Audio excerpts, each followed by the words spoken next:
We're on.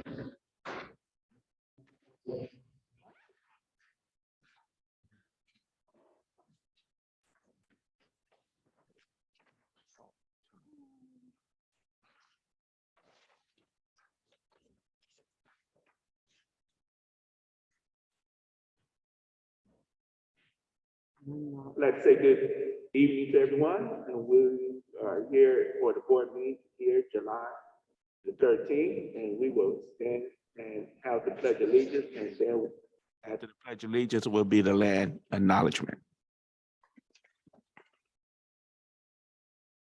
I pledge allegiance to the flag of the United States of America and to the republic for which it stands, one nation, under God, indivisible, with liberty and justice for all. And we have the land acknowledgement.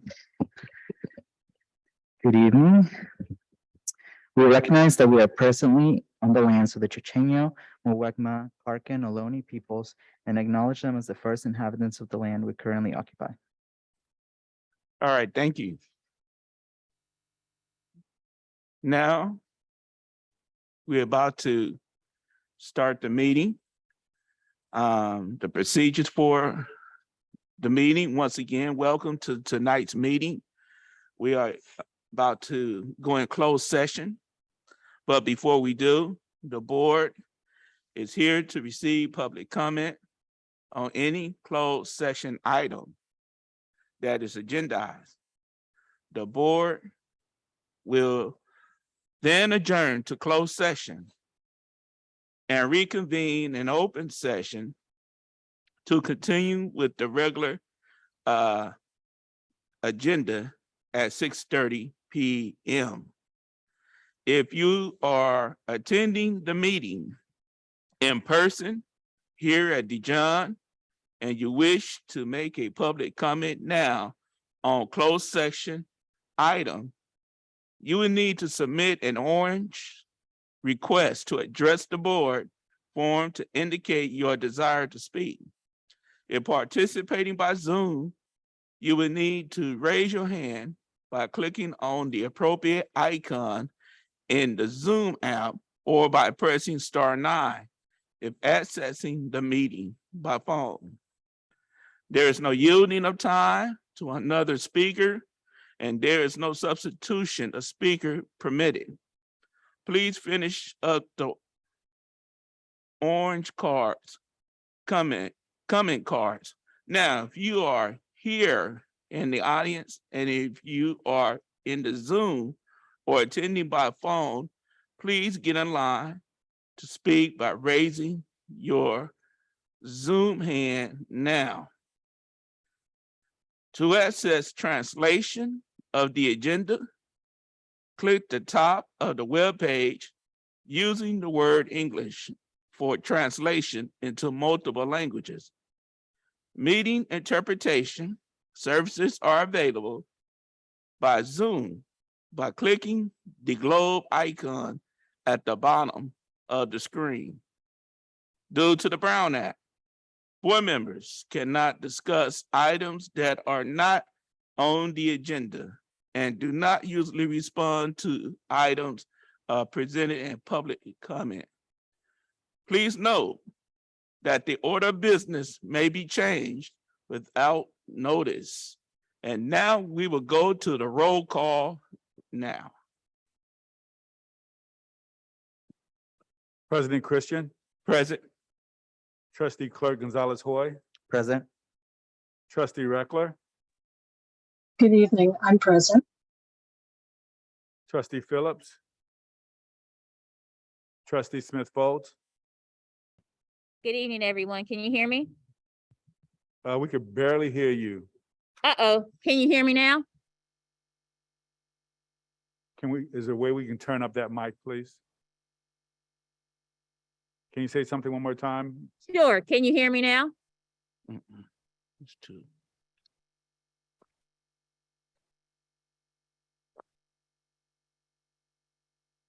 One more time, ma'am.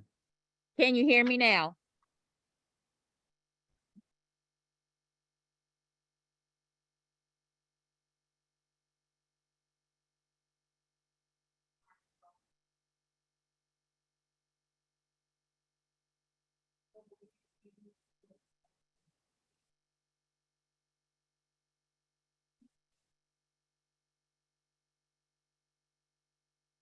Hold on, man, we're trying to adjust the speaker on our end. Okay,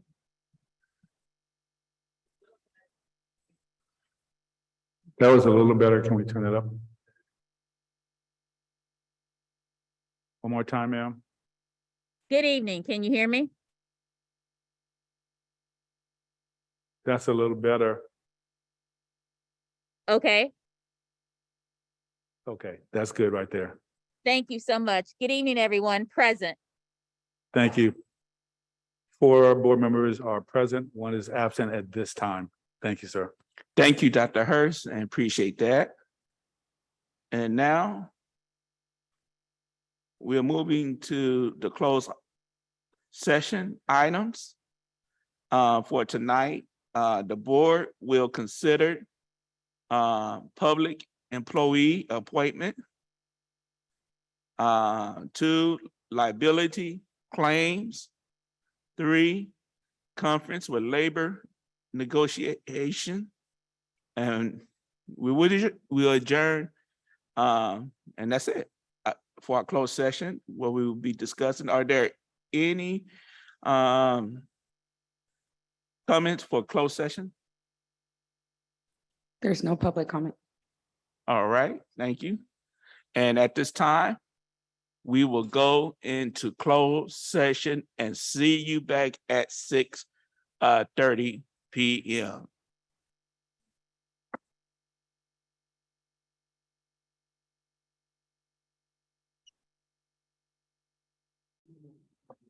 I'd like to say good evening to everyone. The board has just returned from closed session, and we are continuing on with the open session of the Wednesday, July the 13th, 2022 regular scheduled meeting of the West Country Costa Unified School District School Board. To access translation of the agenda, click the top of the web page using the word English for translation into multiple languages. Meeting interpretation services are available in the Zoom by clicking on the globe icon at the bottom of the screen. Due to the ongoing COVID-19 crisis, the manner in which the Board of Education meetings are conducted has changed. Thank you in advance for your understanding and cooperation as we experiment with new ways to conduct the people business while allowing for the maximum participation, adhering to our values of respect and safety for the community. We have changed the public comment format, which now occurs at the beginning of the meeting. Public comment will last for no more than 1 hour and include any agendized and non-agendized item. The time allotted for each speaker is 2 minutes. We are about to start public comment. So if you are attending the meeting in person, you will need to submit an orange request to address the board form to indicate your desire to speak on the agenda item. Please finish up those hands and turn the cards and turn it into the staff member now. If participating by Zoom, you will need to raise your hand by clicking on the appropriate icon of the Zoom app by pressing *9. If accessing the meeting by phone, there is no yielding of time, nor is substitution of speaker is permitted. If you are making a public comment from Zoom, please raise your Zoom hand now. Due to the Brown Act, the board members cannot discuss items that are not on the agenda and do not usually respond to items presented in public comment. And now, are there anything to report Yes, we'd like to report out from closed session. The approval for Dover Elementary Principal is Giselle Medina. 4 yeses, 1 trustee absent, which was Mr. Phillips. Also, the board approved to reject the claim number 608590 regarding M. Haran Castillo. The approval was as follows. Trustee Reckler, yes. Trustee Smith Folds, yes. Trustee Clerk Gonzalez Hoy, yes. President Christian, yes. Trustee Phillips, absent. That concludes my report out from closed sessions. All right, thank you, Dr. Hurst. And now we are about to go into public comment, and are we ready?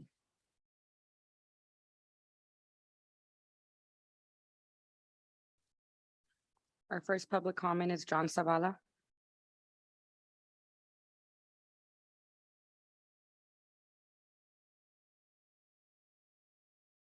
This should be a button. There you go. It's on. Oh, you just turned it off. If you press the button with the little face, there you go, it's on. Oh, now you turn it off. There you go. Thank you. Good evening, Superintendent Hurst, board members, and district staff. My name is John Zavala, school psychologist and president of the United Teachers of Richmond. Tonight, I'm speaking to you with regards to item E3. I'm concerned by the board's posture to evaluate policy 104-1920 as a means of improving school safety. I'd like to share a little bit of information with you all as a mental health provider and as a district prepare trainer. Prepare is a school crisis preparedness and response model created by the National Association of School Psychologists to give schools a roadmap that is aligned with FEMA response. We know from research that school safety begins with culture and climate. There are less incidents of school violence when children feel connected and supported. Physical safety is key, but cannot overwhelm the need for psychological safety.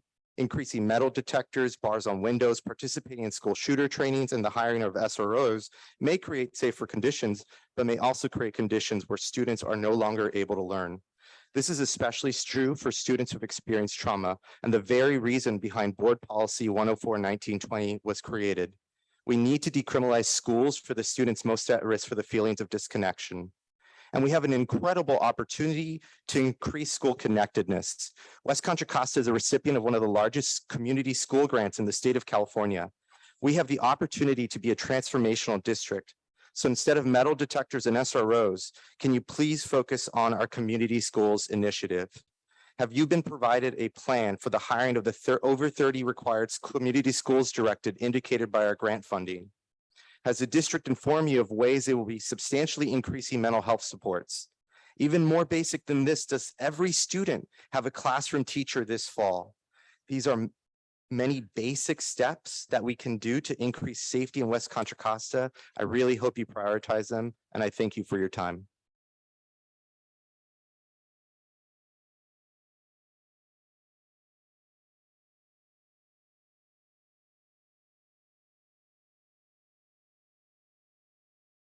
Our next public comment is Reina Flores.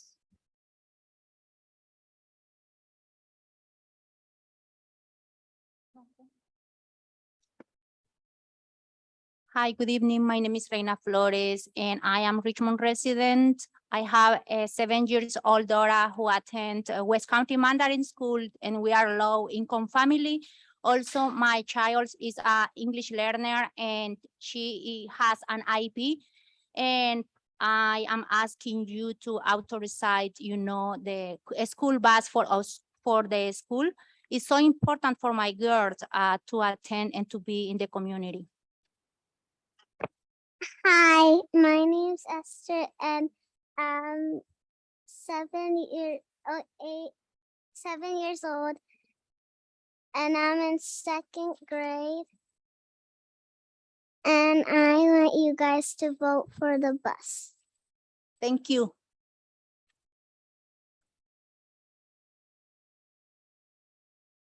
Our next public speaker is Wei Chin Cao. Thank you. I'm Wei Chen Call, and I'm a very concerned parent of two. I'm concerned this dysfunctional school board will ruin any chance of success for my children and for any schools in this district, not just specifically to those attending West County Mandarin School. Everyone deserves an equal chance in pursuing education. There should be no discrimination nor biases in who deserves quality education. WCMS provides that quality education, offers IB program, and has won accolades. WCMS originated in Richmond City. Instead of allowing the school to relocate to Adams, which was walking distance from its original Sarah School campus site, this school board and former superintendent forced us to move to Pinole Middle School. Our school community had no intention of displacing or forcing out Pinole Middle School. You're the ones that pulled us out of Richmond and threw us in PMS. It feels to me as if you are intentionally letting both schools fail and punishing both schools when you should be improving schools. I'm absolutely furious, livid with your repeated lies and false promises. We were promised equitable access to the school and that we would have school bus funding for those who need them the most. If you vote no to allocating school bus funds to those impoverished who need the financial assistance the most, then you're a bunch of liars who lack moral compass.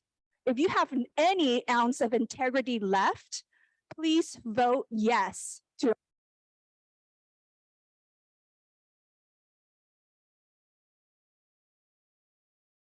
Our first public speaker on Zoom is Zalon Harrison. Please unmute yourself.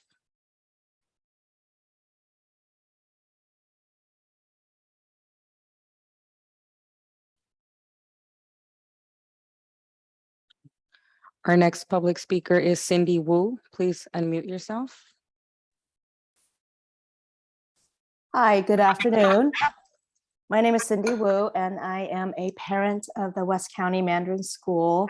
I have two kids in that school, and I have been with the school since the very, very beginning because I believe in its mission of sustaining and maintaining the diversity that we have in this district. And I want to urge you to please vote yes on passing the funding for the bus transportation.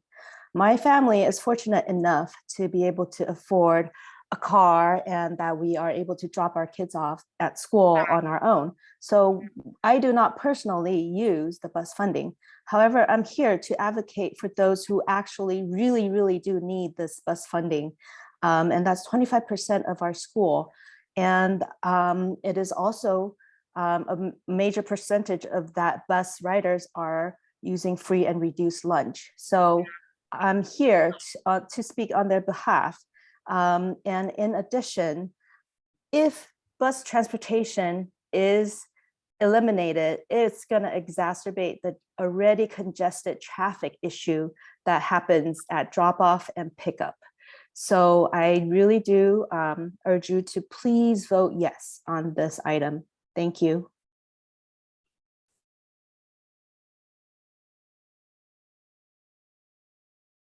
Our next public speaker is Veronica Diaz. Please unmute yourself. Good evening. My name is Veronica Diaz. I'm a representative for classified employees with Teamsters 856. I understand that the board is considering a prior board resolution, which may lead us to contracting once again with police departments. This timing is particularly confusing, given that we barely have the money we need to function as a district. Even with the state's record spending on education, we are bracing ourselves for rocky negotiations as the district negotiator keeps warning us that they have received enough money to resolve the deficit, but that's it. For the last 3 days, we have received numerous phone calls from our members, your employees working summer school. These are the people that staff your mobile kitchens, your classrooms offering summer programs to students. They are concerned that they will be paid the majority of the hours that they work in July until August. Many of your employees are low-wage workers who live paycheck to paycheck. Even a 2-week delay in receiving money can make them late on essentials like rent and utilities. The payroll technicians who process employee salaries are also our members. In the last 2 years, the district laid off one of the clerks in that department. Our members in payroll are telling us that it is literally impossible to run additional payrolls to get people paid in the month in which they work the hours because they are so overworked in payroll. So what we have right now is the impossible situation of people working over the summer, not getting paid for those hours until mid-August, and a bare bones payroll department telling us that this is the best they can do with the resources they have. And the district may soon consider spending millions, because that's what they used to cost, on police presence on campuses. Respectfully, I suggest we focus on the things we have to do, like adequately staffing our essential departments and getting people paid, and that we do those things well to be able to function as a district before committing to additional obligations that we are not able to either manage or to budget for. Thank you.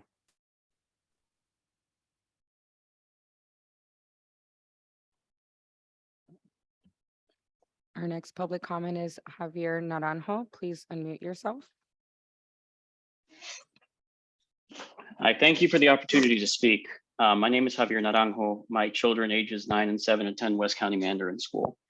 I'm here tonight out of concern that the district may vote to end transportation funding for WCMS students that commute to the school from the southern part of the district.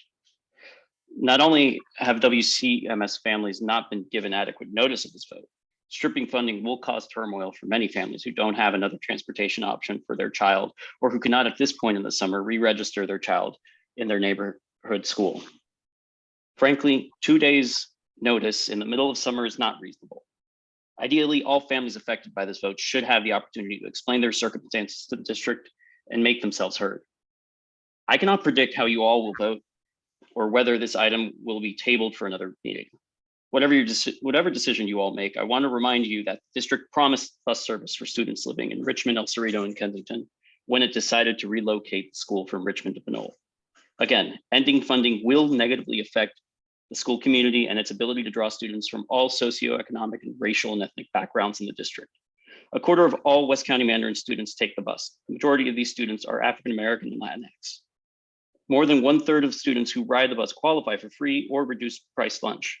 As I said before, some of our most needy families do not have access to a car and rely on the bus to get their children to and from our school. Losing this crucial service would leave many students without the only school they know. Please, we ask you to vote in favor of funding for the bus so that all students throughout the district can have the opportunity to be part of our wonderful and diverse school community. Thank you for your time.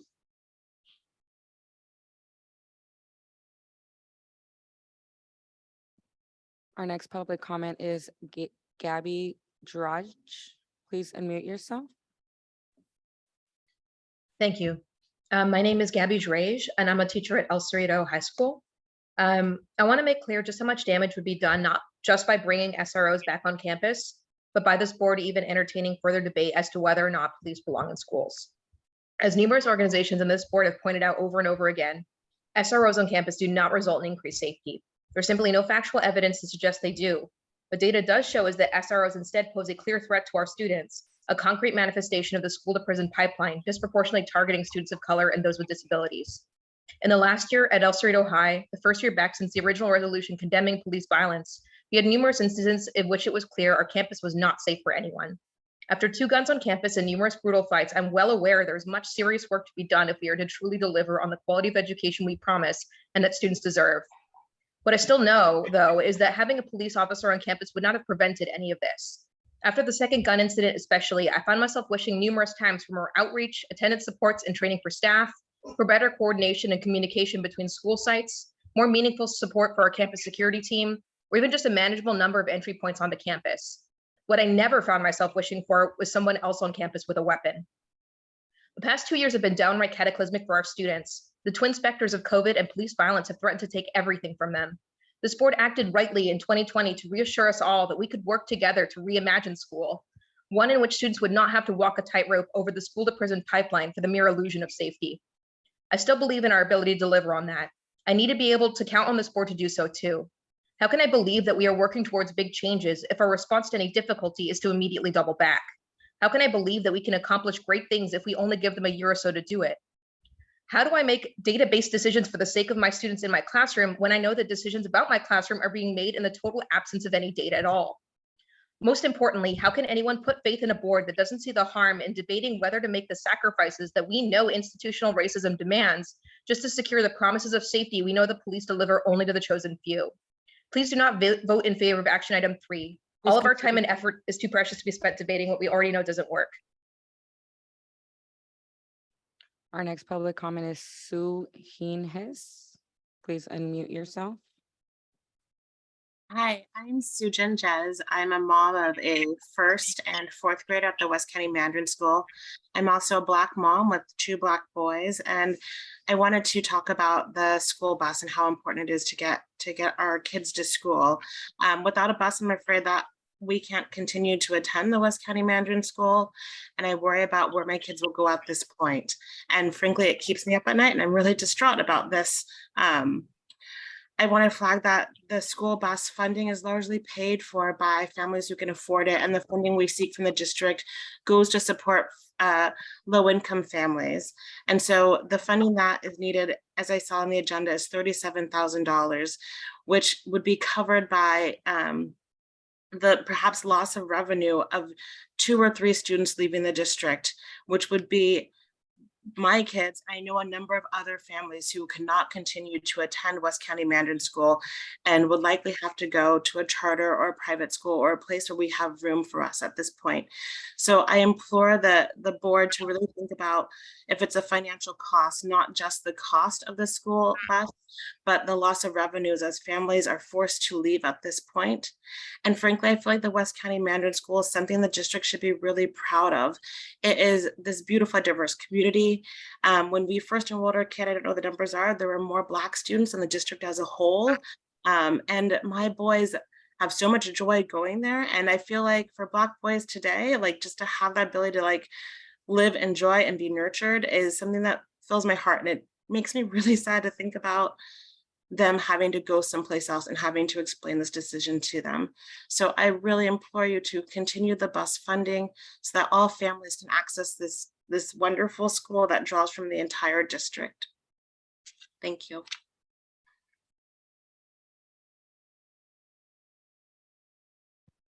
Our next public speaker is Caroline Danielson. Please unmute yourself.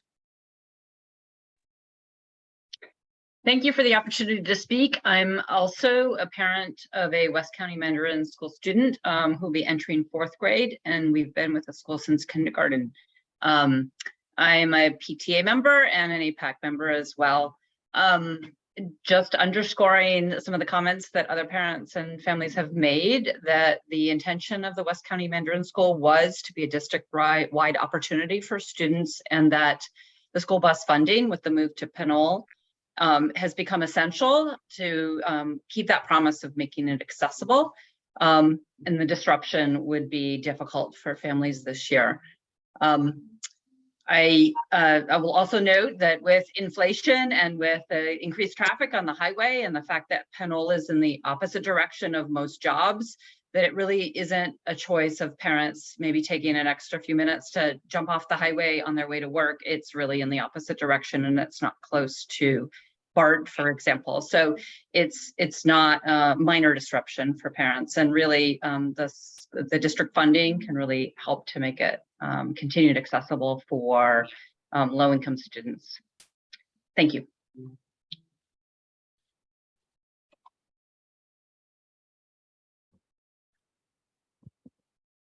Our next public speaker is Alon Harrison. Please unmute yourself.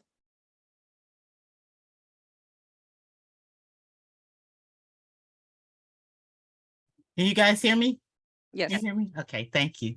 Thank you, board, and good evening, Dr. Hurst.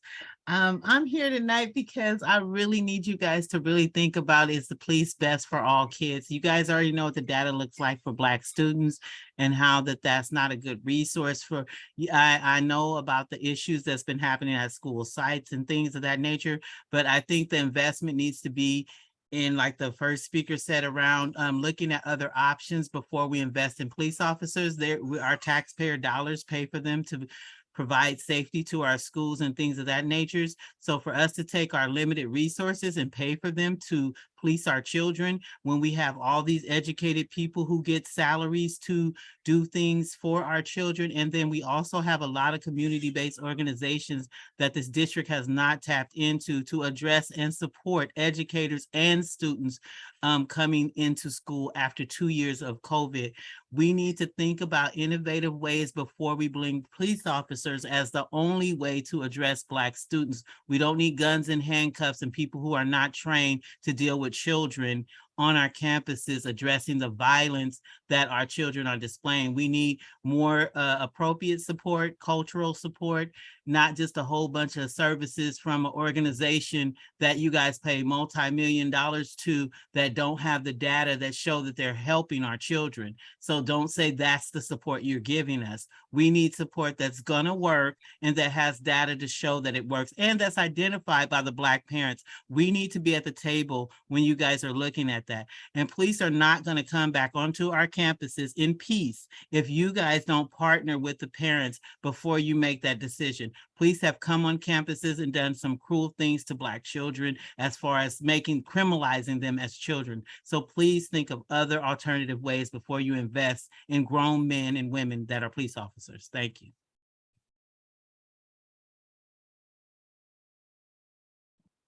Our next public comment is Rodney L. Please unmute yourself and state your last name for the record. Hi, my last name is Lagarde. Just as a WCMS parent, I'd just like to present the following bullet points of our recent experiences with the Contra Costa School District. 2 years ago, a one-year battle for a permanent site.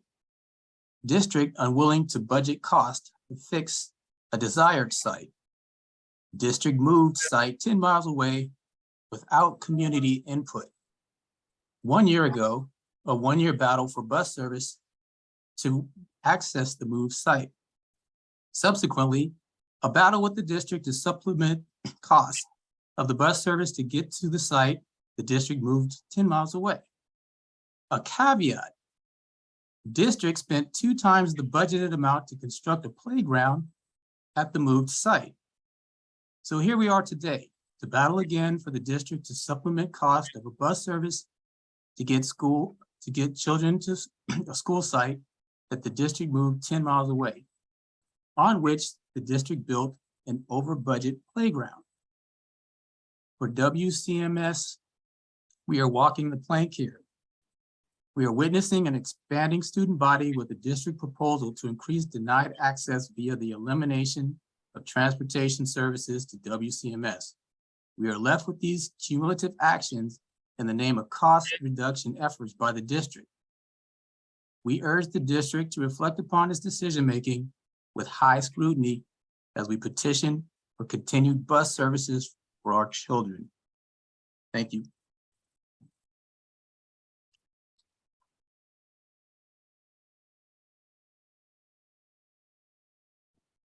Our next public comment is Andre Shoemake. Please unmute yourself. Greetings, Mr. President, Superintendent, distinguished members of the board. I pray you all can hear me okay. I come to you to share my concerns about transportation within the district. I'm blessed to be part of a summer program, Spsa, over at Dijon Middle School. And we have a situation where a student has had perfect attendance and the father's car broke down. And so the student has missed the past couple of days because of the issue with transportation. I reach out to you to say, and I'm reflecting upon the issues that we've dealt with throughout this district around attendance. And in my experience as a school community outreach worker at Eastern Elementary School, part of the problem with many of our parents has been centered around transportation. They didn't have transportation to get their child, their son or their daughters to school. If we can develop a comprehensive plan throughout this district to make sure our kids can get to school, it would solve a lot of our attendance issues within the district. This program over at Dijon Middle School, Not only is it building confidence within the school, within those students who are participating in the program, but they are excited about being there. So I want to encourage you as a district to look at ways that you can develop a comprehensive transportation plan to make sure that our children, our students who are in need of transportation can get to and from school daily. That will ultimately improve our daily attendance at our schools. Please, sir, please, ma'am, give that some consideration. We need to develop a comprehensive transportation plan for our families. Thank you for your consideration.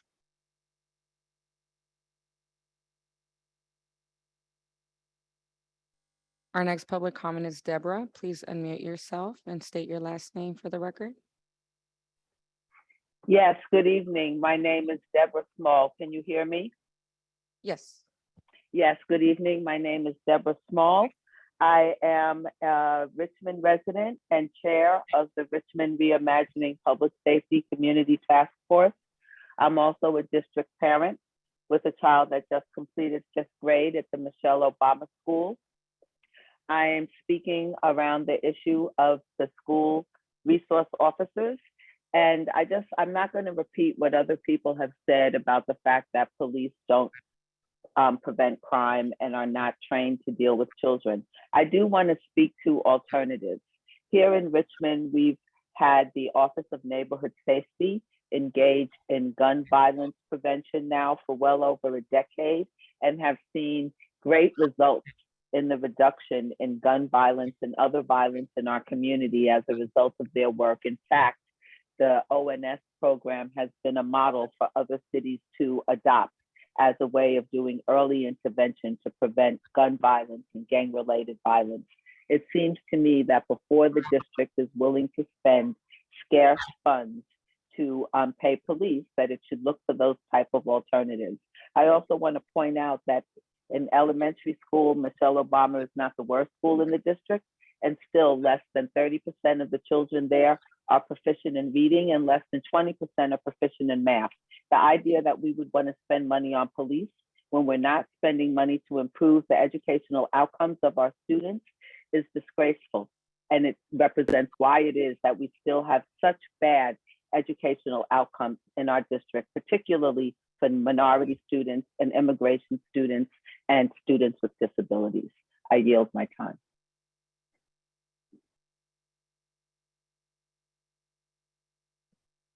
Our next public comment is Erica Cruces. Please unmute yourself.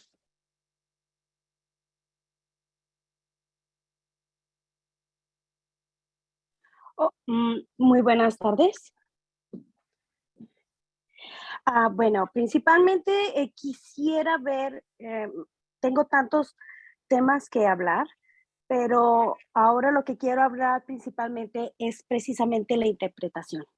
No sé cuántos estén ustedes escuchándome y entendiendo lo que yo estoy hablando, pero vuelvo a hablar de nuevo. Soy Erika Cruces, soy una mamá activa y voluntaria.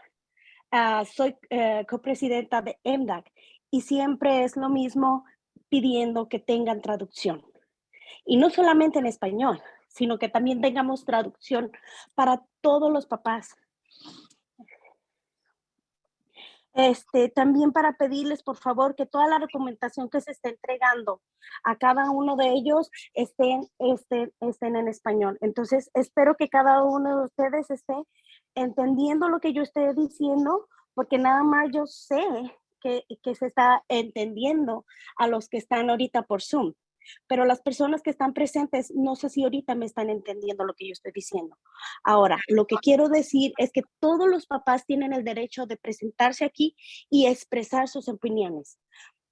Me afecta demasiado que haya problemas también de transporte, que no tengan ese apoyo. Y desgraciadamente me he enterado que unas escuelas han sido vandalizadas. Y es súper importante que tengamos un sistema de vigilancia en la Lincoln, en la Nistron, tuvieron vandalismo. Creo que deberíamos de tener más precaución y apoyo tanto a las escuelas porque son los salones de nuestros hijos. Así que solo lo único que pido es apoyo para la traducción, tanto en papel, tanto en información que tengamos aquí presente para cada uno de ustedes. Y sería todo. Gracias.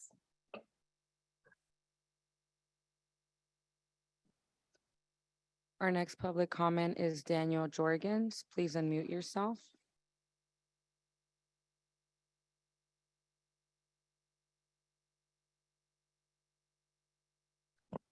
Please unmute yourself.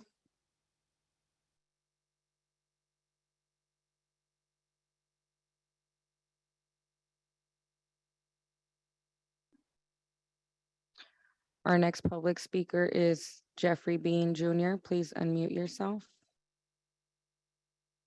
Hello, can you hear me okay? Yes. I'm Jeffrey Bean. I'm a teacher at Shannon Elementary. I've been at Shannon for the past 7 school years and a teacher in the district for the last 8 years. I went by the school a couple times this summer to check on the school garden, and I saw they were painting the outside of the school. It was great. I'm very happy to see very much needed upkeep happening.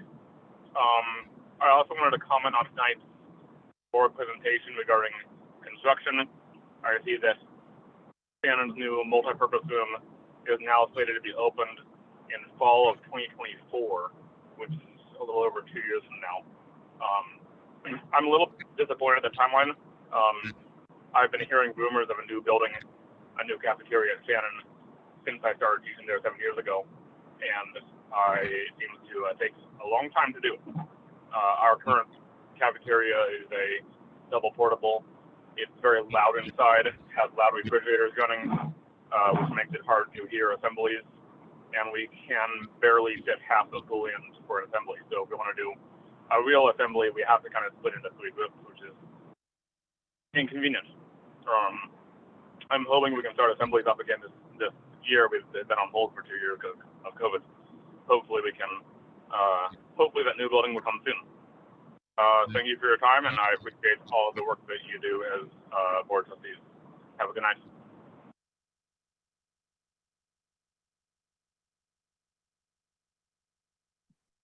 That concludes our public comment. All right, thank you. I want to thank everyone who gave public comment this evening. And now we are moving on with the agenda. And now we're going to the agenda review and adoption. And are there any changes to the agenda?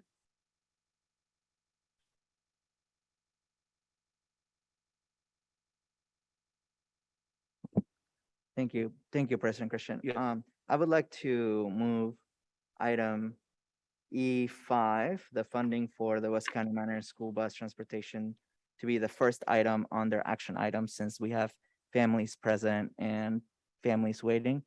So that can be the first item for discussion, for action. Okay, E5, okay. And Trustee Smith-Folds, is that your hand? Yes, sir, President Christian. I have a question. At our last board meeting on June 29th, the discussion item F1 TK and universal transition or universal kindergarten was put on this agenda, but F2 was not. Is there a reason why F2 was not moved to this agenda? We didn't get to it last time. Is there a reason why it wasn't moved to this agenda? F2 was the federal program and monitoring. Trustee Smith-Folds, it was brought to my attention. I'm gonna come right back to you. I'm just gonna shift gears, go back to Clerk Gonzalez-Hoy, because he made a motion. You would like me to make a motion for that, for the change? Parliamentarian, sorry. So you made a motion. We need to complete dealing with that motion first, and then we'll move on to whatever other changes. Got it. So we have a okay. motion. We actually need a second, and then we would need to vote on your motion. Got it. Okay. Well, just to clarify, the motion will be to Move item E5 as the first action item. Smith votes seconds. All right, and we just go to the vote. All right, we just go to. We go to the vote of this. So Clerk Gonzalez-Hoy. Gonzalez, yes. All right. Trustee Reckler. Reckler, yes. All right, thank you. Trustee Smith-Fall. Smith votes yes. All right, thank you.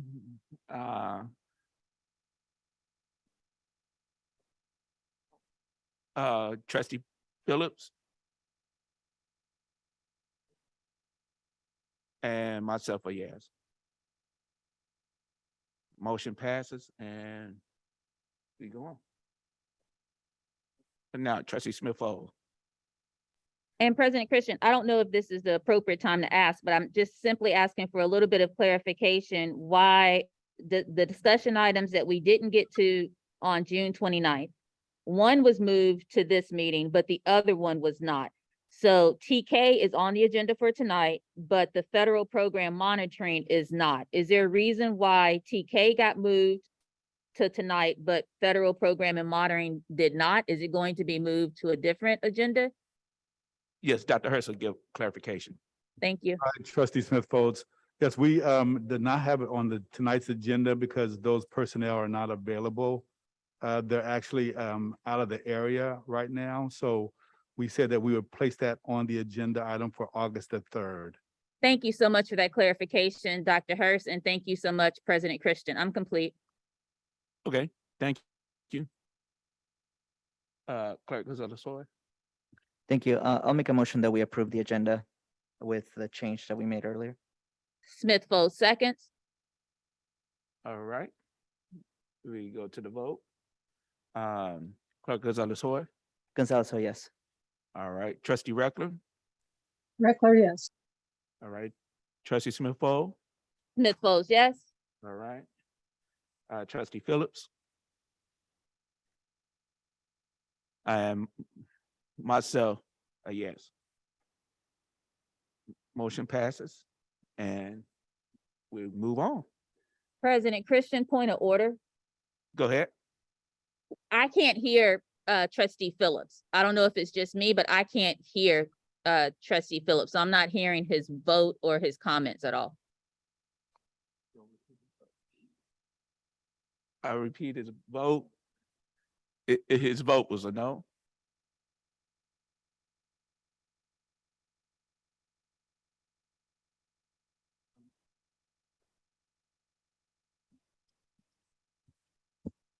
President Christian, I just wanted to make sure you were aware we could adopt, when we have a motion to approve the minutes, we can adopt both at one time. All right.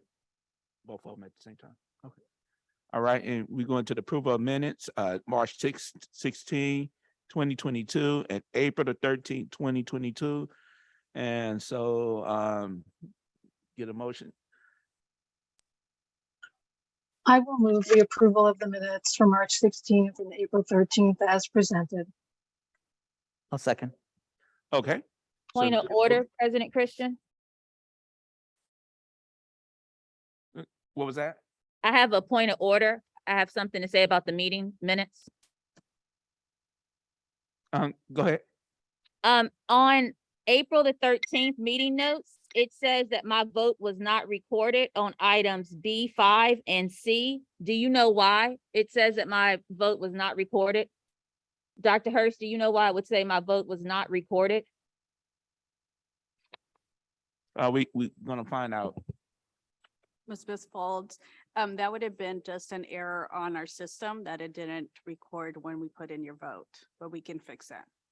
Thank you so much. And the final question I have about the April 13th minutes is E2, 5, 6, 7, 8, 9, 10, and 11 don't have the recording of all of the board members' votes. It just has the student advisory votes on there. Was that an error? Will that be fixed?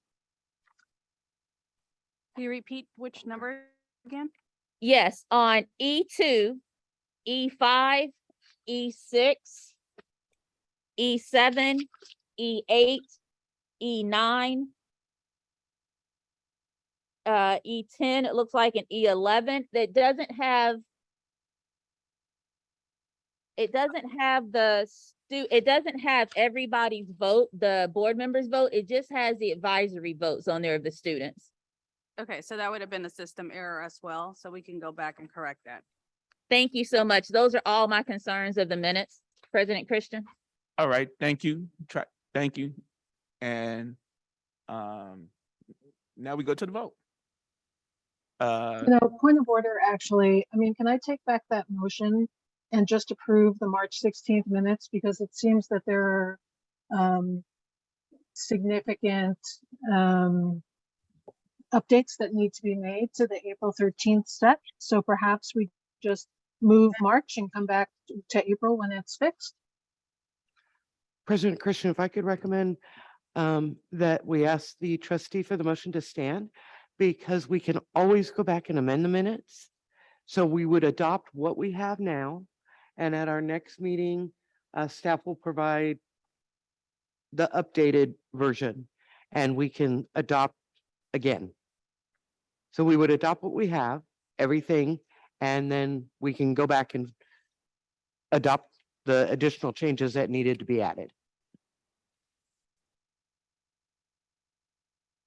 For further explanation on that, the reason that we recommend doing that is because you have consent items. You have some things that are timely that we need to have the minutes for.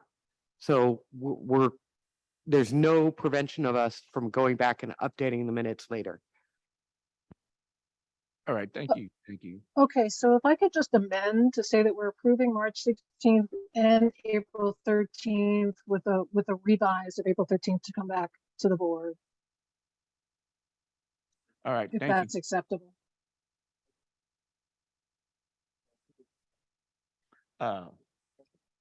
Yeah, so we already did second, so we take it to the vote. Clerk Gonzalez-Hoy. Gonzalez-Hoy, yes. All right, thank you. Trustee Reckler. Reckler, yes.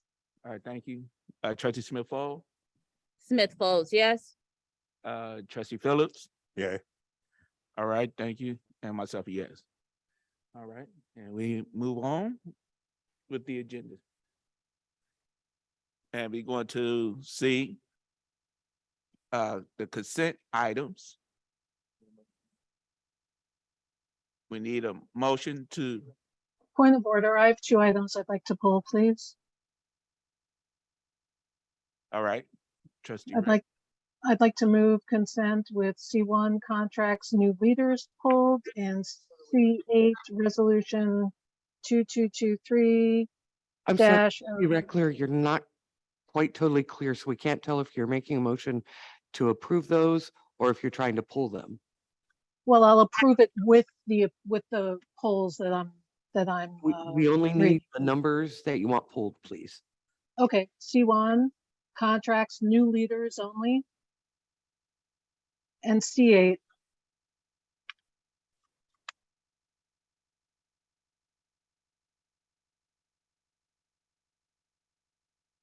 Okay, are there any other?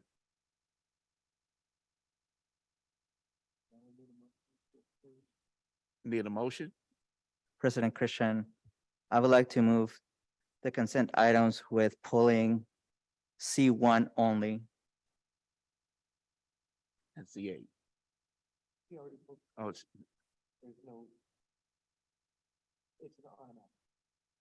And C8. all right. Is there?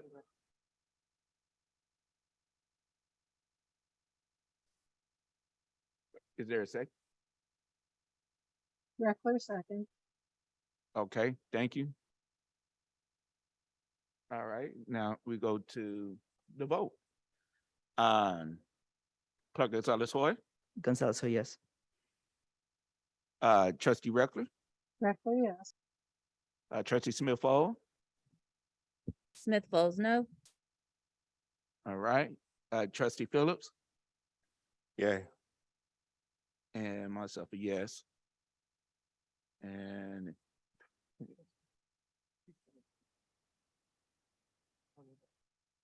No.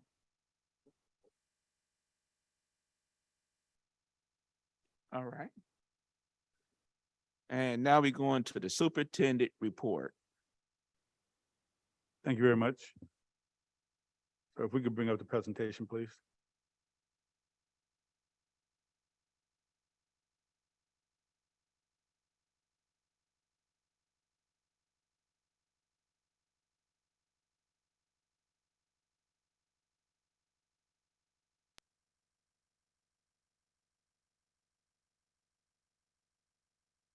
And the next slide.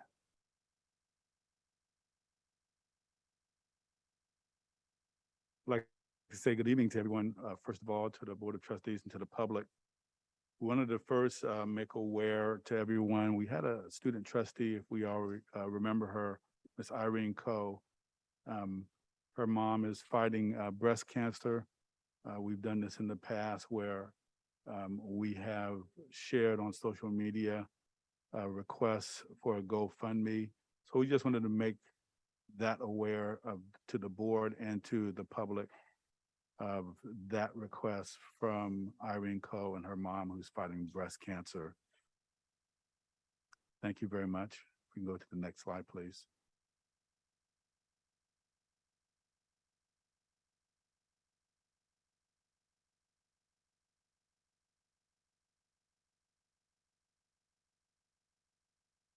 We also wanted to make everyone aware of our extended learning graduation date.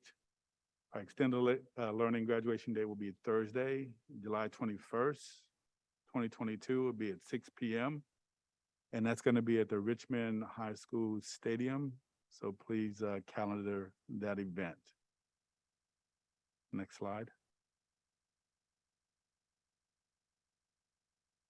We also wanted to make you aware of a survey that we are sending out again. We wanted to, and we shared this, I think, last board meeting, just our progress in developing our vision, our mission, and our graduate student profile. We were soliciting more feedback from community members. We sent this survey out once before.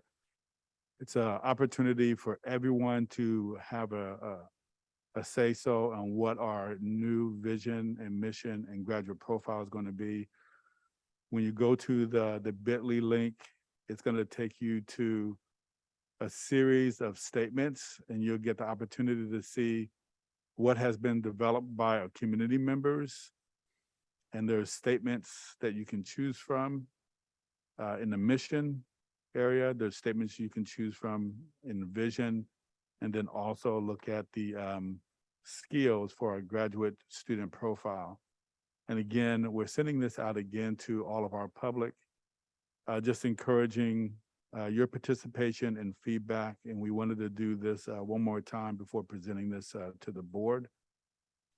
I want to share with you also that we still intend in bringing to the board these items, and again, getting feedback from the community first. At our next board meeting, I have spoken to the team who's putting all of this together, and they're ready and excited to present this to the board, but again, wanted to share the desire for them to get more input from the public first on this. So I just wanted to share where we are on that. Next slide. We also wanted to share some professional learning that's been happening at the executive cabinet level. There's some exciting work that has been happening over the summer. Some of that has been specific around building our team at the executive cabinet level and looking at a reading called the 5 Dysfunctions of a Team.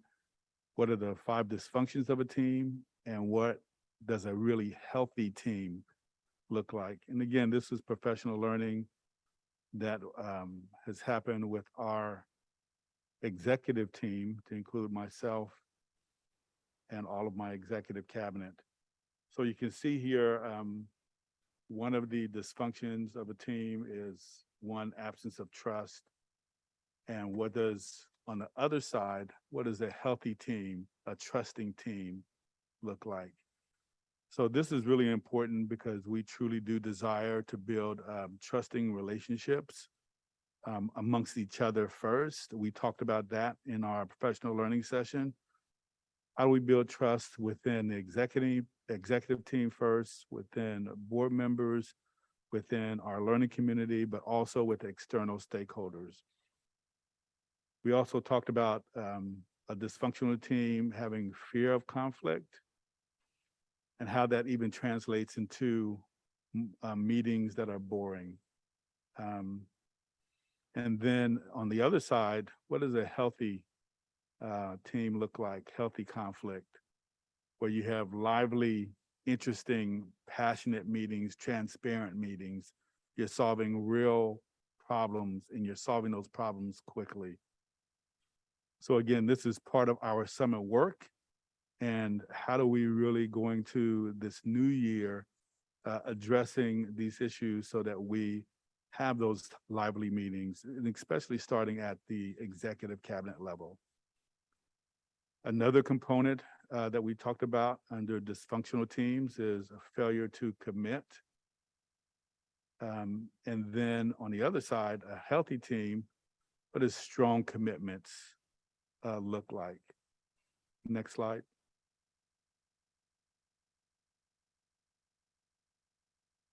And then another piece that we looked at is a dysfunctional team, how there's accountability avoiding. And one of the pieces that we talked about, especially, and we gave some examples, is how when you have a dysfunctional team, it encourages mediocrity. And how do we move from being a dysfunctional team around avoiding accountability to having effective accountability? And what does that look like? And again, as a superintendent, I believe that this starts at the top. It starts with me as a superintendent. It starts with the executive team members as well. And again, we thought that this was very important for us to understand the components of a highly effective team versus a dysfunctional team. And then one of the other components that we focused on this professional learning dysfunctions of a team is not focused on results.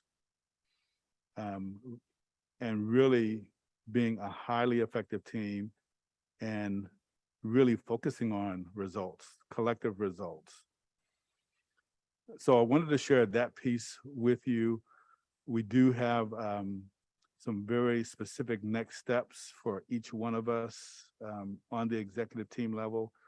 There's also been an expectation that's been set that how do we use this to exercise our leadership voice and go down to our department. So there has been an expectation set that all of my executive team are having conversations with their departments as well on what are the elements of a highly effective team and how do we ensure across the organization that it's not just the superintendent's executive cabinet, but it permeates across the system that will become highly effective.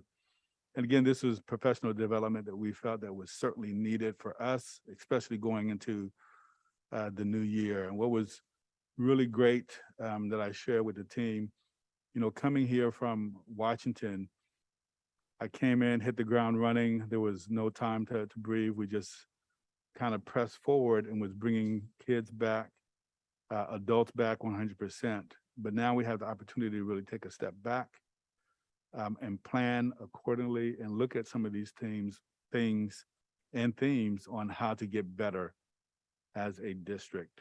Next slide.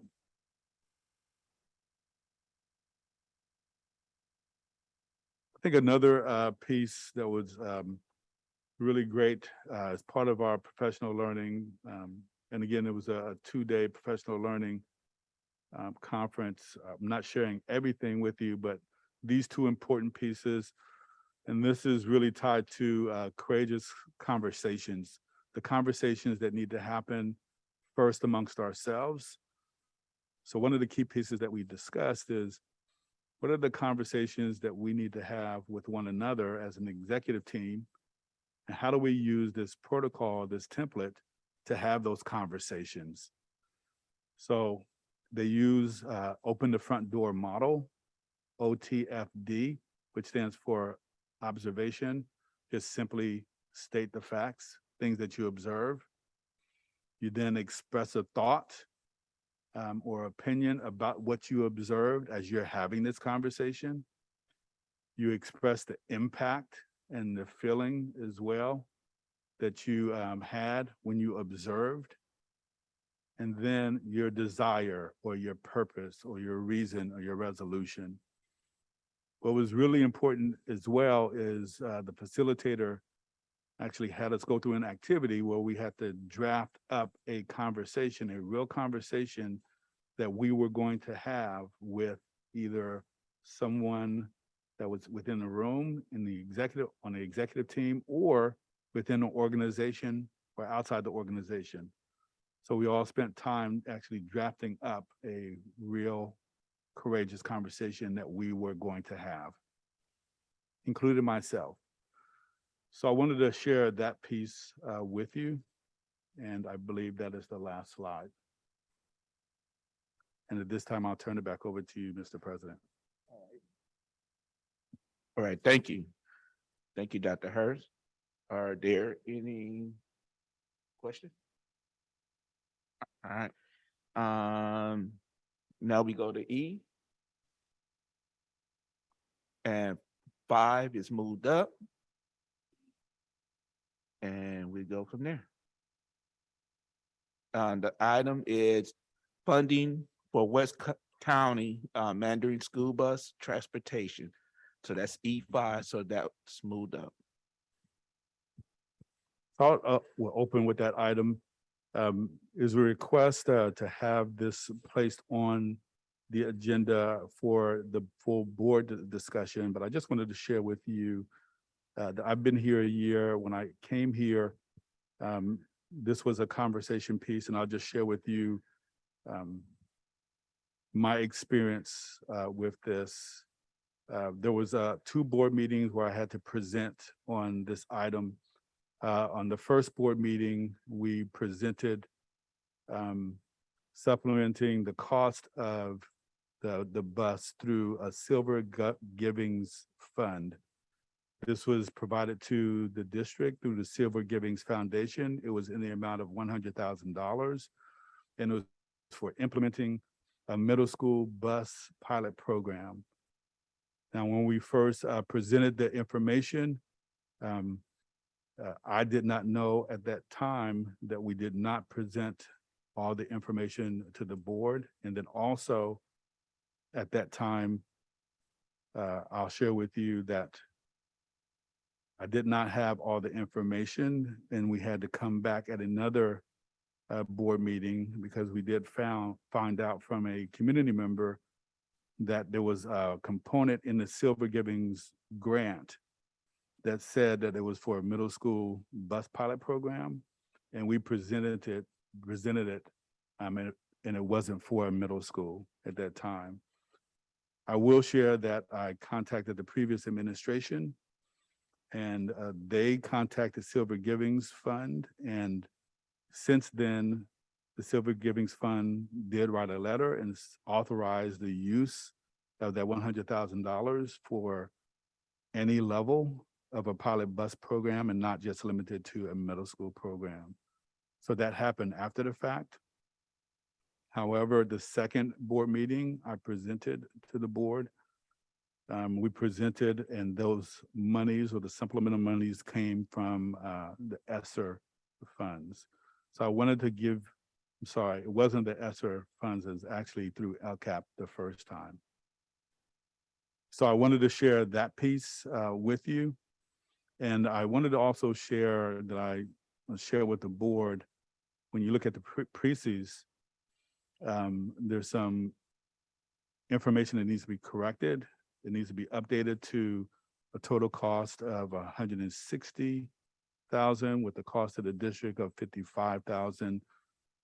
And even though we don't have business services here today, they did confirm today that the $160,000 has been budgeted in esser through esser funds for this year.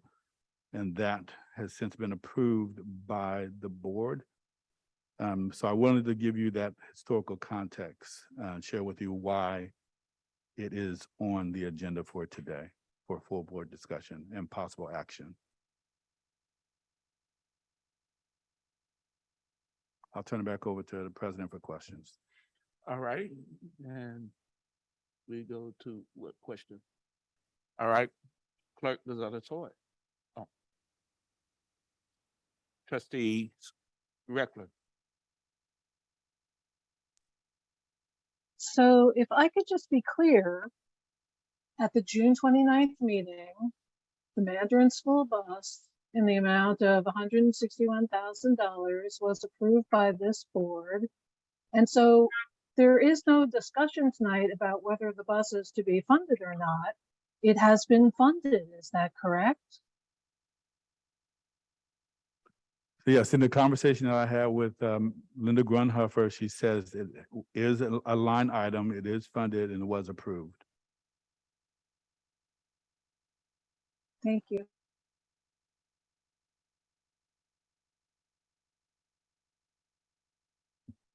Trustee Smith-Fall. President Christian, if you could come back to me for a minute, please. Okay.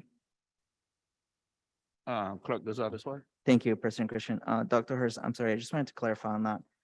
In agenda setting, it was told to us that it actually wasn't budgeted when we approved the budget, which is one of the reasons why I had to come today, that Dr. McIntyre had mentioned that we could utilize ESSER funds if we so chose, but that it was actually not budgeted in the LCAP or in ESSER, which is why one of the reasons we had to discuss today. Could you please clarify if that's not correct?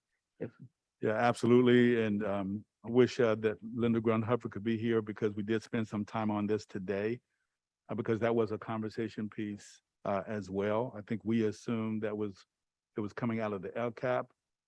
We did confirm that there was no line item in the LCAP on this specific item. We also confirmed that we did not go to the LCAP committee to have a conversation about the Mandarin bus. Linda Grunhofer, however, did look at the budget and saw that the $161,000 had been budgeted and is coming out of ESSER funds. So she did confirm that today. Thank you. All right. And we go on to Trustee Smith-Fall. So Dr. Hurst, let me make sure that I understand this because I'm hearing two different things and I'm trying to wrap my mind around it. On the June 29th board meeting, when Trustee Reckler said, is the Mandarin school bus funded? And Mr. McIntyre said, yes, it is. That stands. Is that accurate or not accurate? Does that stand? I'm sorry, I didn't hear that, the one word that you said. Did that what? Does that stand? Has that been voted in by the board? Yes. Okay, so that stands. Now, the second thing that I just heard you say for clarification is that this is not coming out of LCAP funds, that this funding is coming out of ESSER funds. That is correct. Okay, We so confirm that today. It's not coming out of LCAP, it's coming out of ESSER funds. okay, so now I have another question. My other question is ESSER funds a one-time funding source? So this will have to be brought up again next year, or is LCAP, I'm sorry, is ESSER is not an ongoing fund. It is one-time use. So this is going to be used for this year only. Is that correct? That is correct. Okay, and then my final question is, in light of what we just heard from our public comment, do you believe that we need to have a conversation as a district about transportation? I do believe that. And I know that we have talked as well, that certainly brings up issues around equity as well. My staff has brought that same concern up also. So I do believe that there needs to be a broader conversation around transportation. Thank you, Dr. Hurst. And my final question is, how much time would staff need to have a comprehensive conversation around transportation that includes things that we heard from public comment. That includes the Mandarin bus issue, because again, this is going to be brought up again next year. So how much time does staff need to bring back to the board a comprehensive plan, conversation, proposal around transportation in the district? Do you have an idea how long that would take and when we could have it agendized? Yeah, so the first thing I think I would like to do is, there are several people from the business office that are out vacationing, so I would want to have Dr. McIntyre involved in this conversation. And then I would want to come back to the board and let you know what's reasonable as far as the timeline. So I think his input will be valuable in this conversation. He comes back on the 18th. Thank you so much, Dr. Hurst. Those are all of my questions. President Christian, I'm complete. All right, thank you. Trustee Phillips.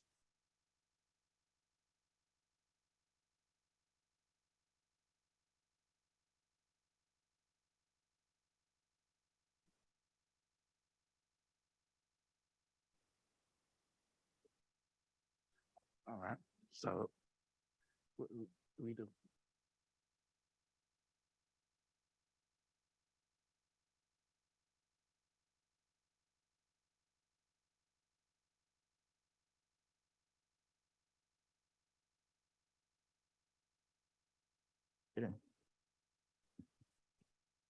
Just to clarify, it doesn't require motions, it's already budgeted. So if we all agree to continue to budget it for the next year, we leave it as is and we move forward.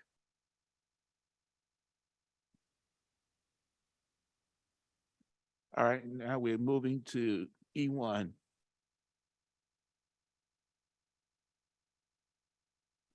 Dr. Hurst, E1 single plan for student achievement.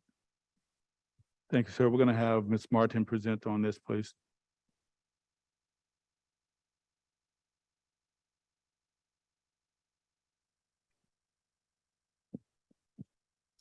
Good evening, board members, parents, community. I am presenting to you our SPSAs for the 22-22 school year, school plan for student achievement. We have 14 that are coming forward this evening. We have Bayview for approval, Coronado, Hannah Ranch, King, Lincoln, Obama, Tara Hills, Valley View, Verde, West County Mandarin. For middle schools, we have Dijon, Korematsu. For high schools, we have El Cerrito and Greenwood. We've also indicated on here schools that are Title I, or if there was no APAC consultation.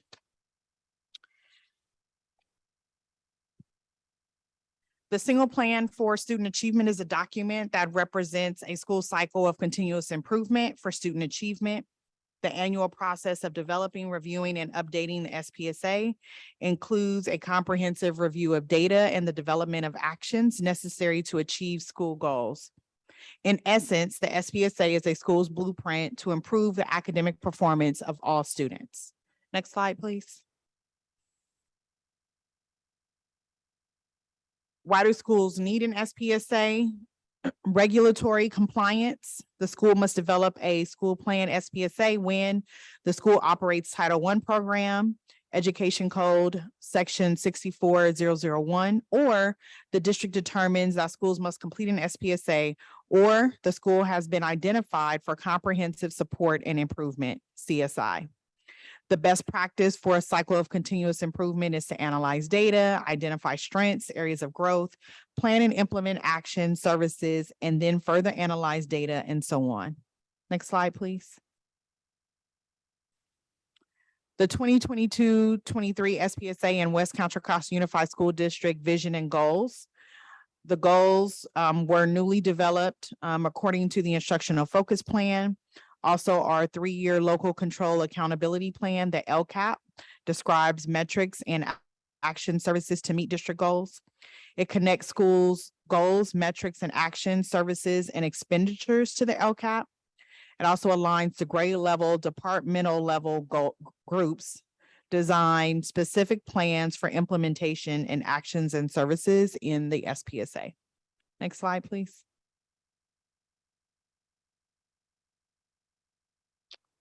Goals in the instructional focus plan, LCAP and SPSA align to achieving students, thriving employees, and caring schools. Next slide, please. Best practices for sequence of SPSA work is to, again, review data to determine what worked well for students and what didn't work from past year.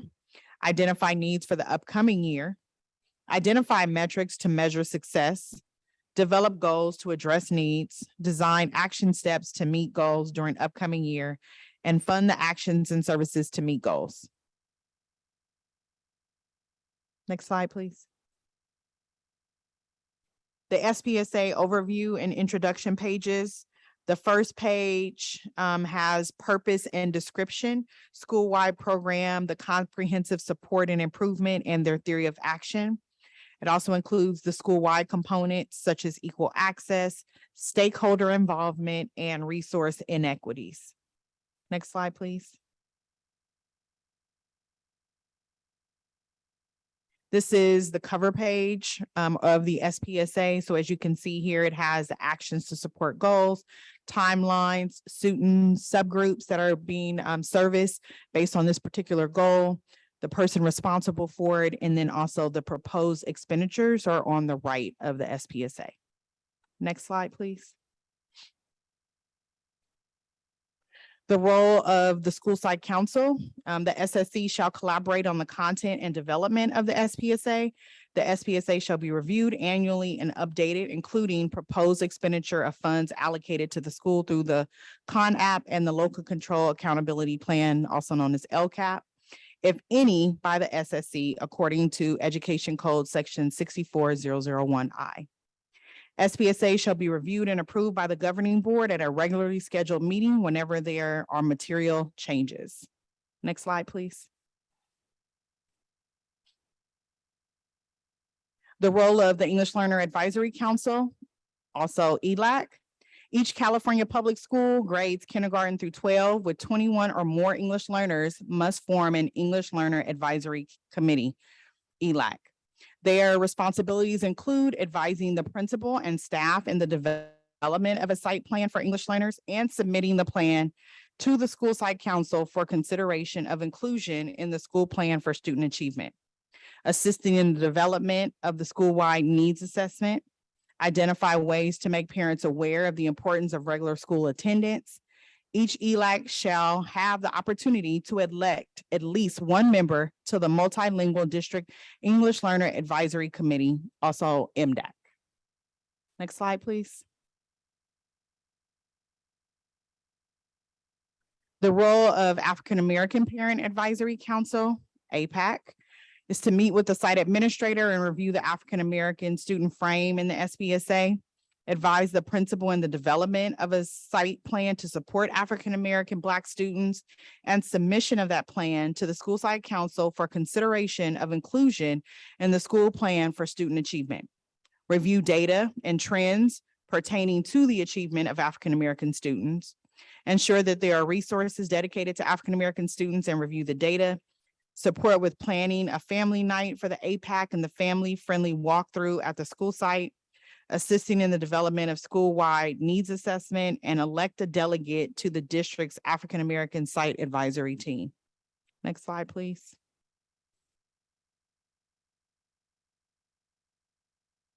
Thank you. Thank you, Ms. Martin. Board, is there any questions? President Christian stepped out, so I'm chairing momentarily. Trustee Reckler and then Trustee Smith-Folds. Thank you. I do have a question. I asked it a couple of weeks ago, and I'm just wondering if any more thought had been given to it. And it's about resource inequities. So when schools fill in that box of this is something that I need that I don't have, what happens to that? And how does the central office gather and look at those requests and help to solve them?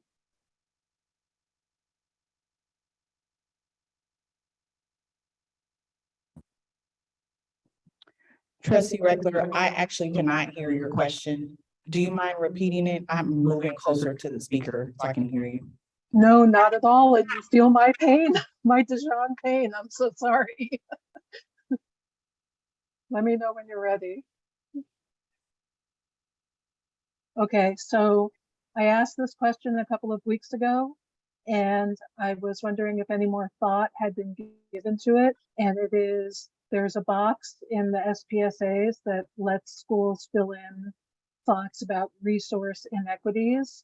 And I wanted to know if there was a process or if any more thought had been given to when a school fills in that box, what does the central office do with that information and how do they help to solve the school's resource shortcomings?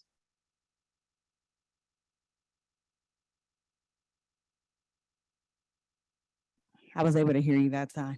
So we are looking at currently central office, especially in ed services, around how we best support schools. So we read the SPSAs. EDs read the SPSAs, state and federal reads the SPSAs, I review the SPSAs.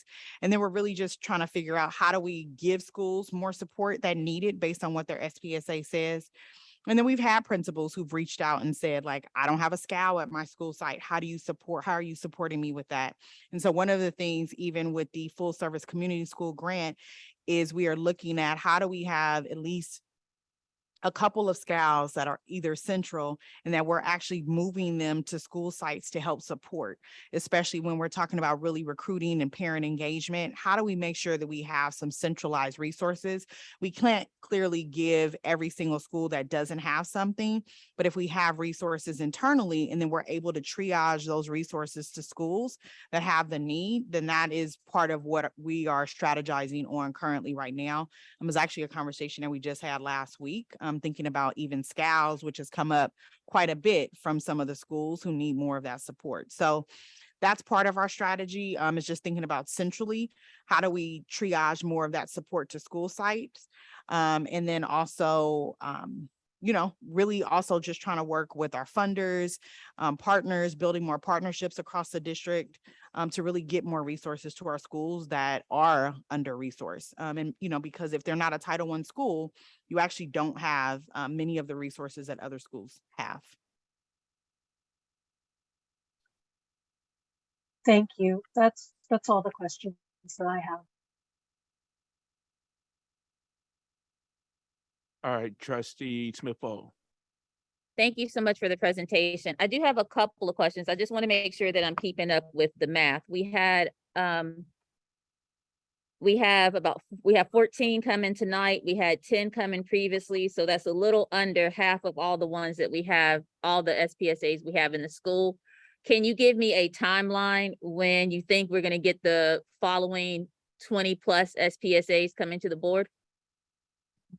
There will be more coming on August 3rd, the next board meeting. And then hopefully our last ones will be coming at I believe it's the August 23rd board meeting, which is the board meeting after that. So that's the goal, is by August that they're all before the board.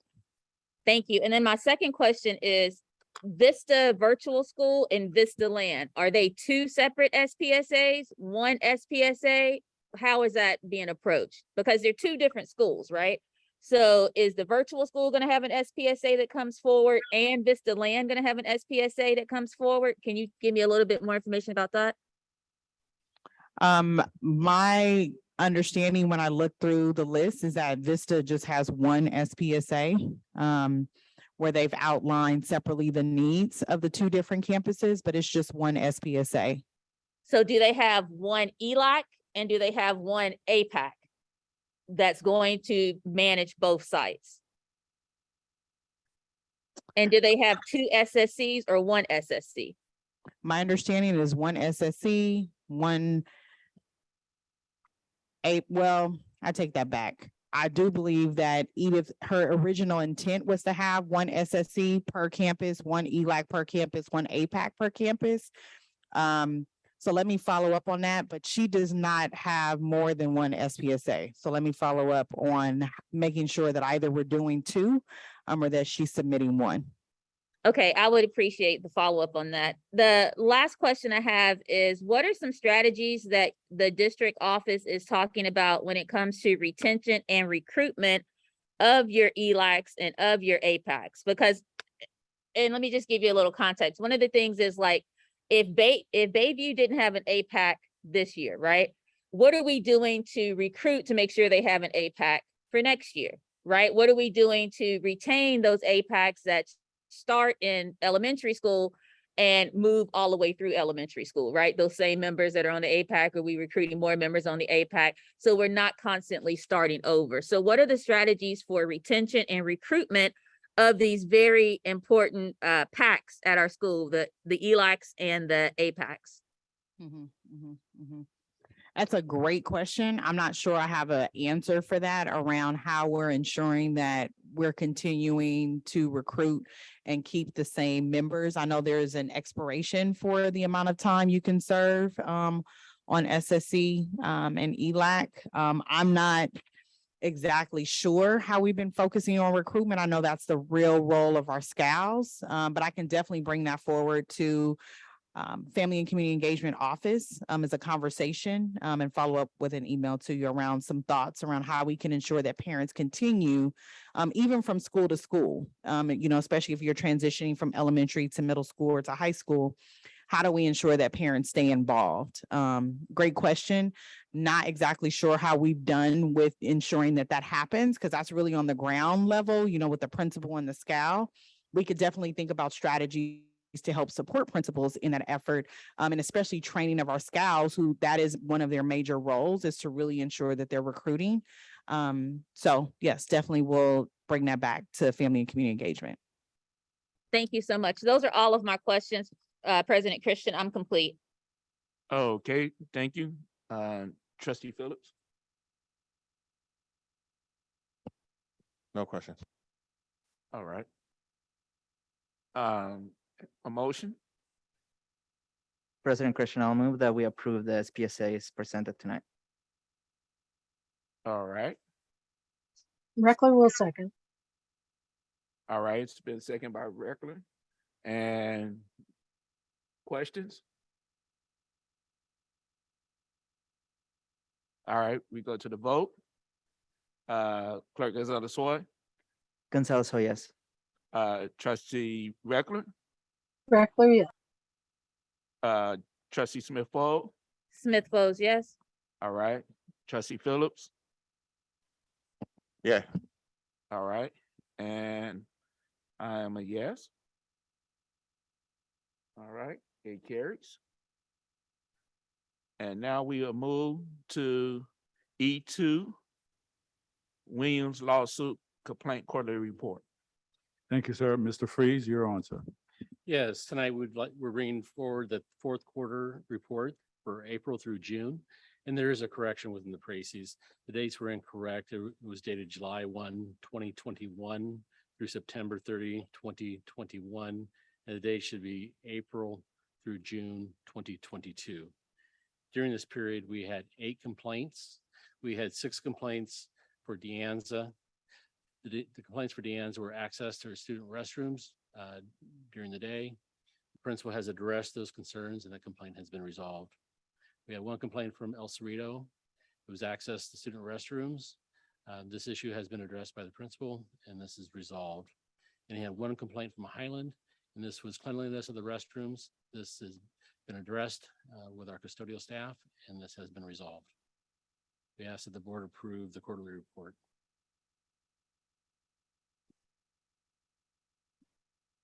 All right, are there any comments?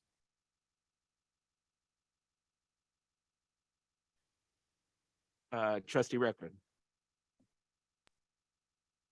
So I suspect that there will be a bunch more of these coming because the word is out that if you want your bathrooms opened at your high schools, you send in the Williams complaint and eventually it gets, it goes up the chain and it gets resolved. So, I mean, even at the El Cerrito High School graduation, the kids roasted the availability of bathrooms in their outgoing speeches. So it is an issue on campuses when bathrooms are open and how kids can access them. So I'd like to understand what actions you can take to ensure that restrooms are open and available for students on an ongoing basis. I understand there are unsavory activities that may happen. Perhaps high school hasn't changed all that much since I was in it, but kids need to use them. So are there any comments on long-term solutions?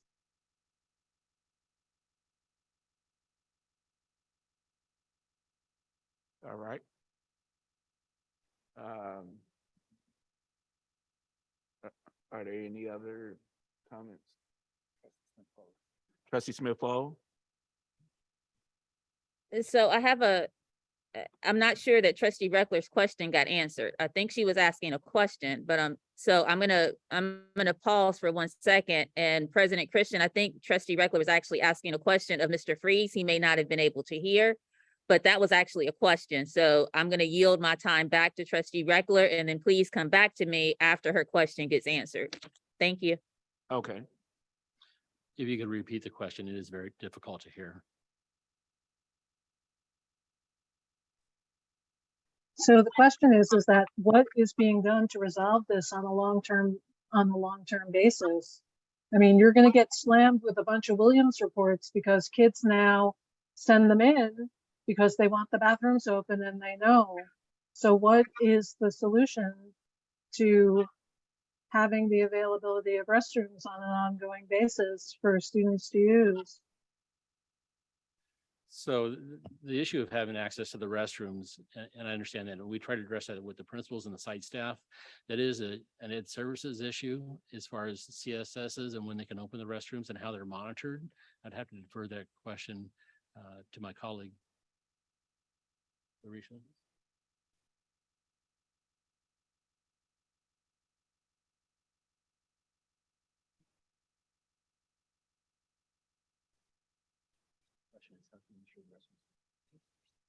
Okay. Are there any other questions?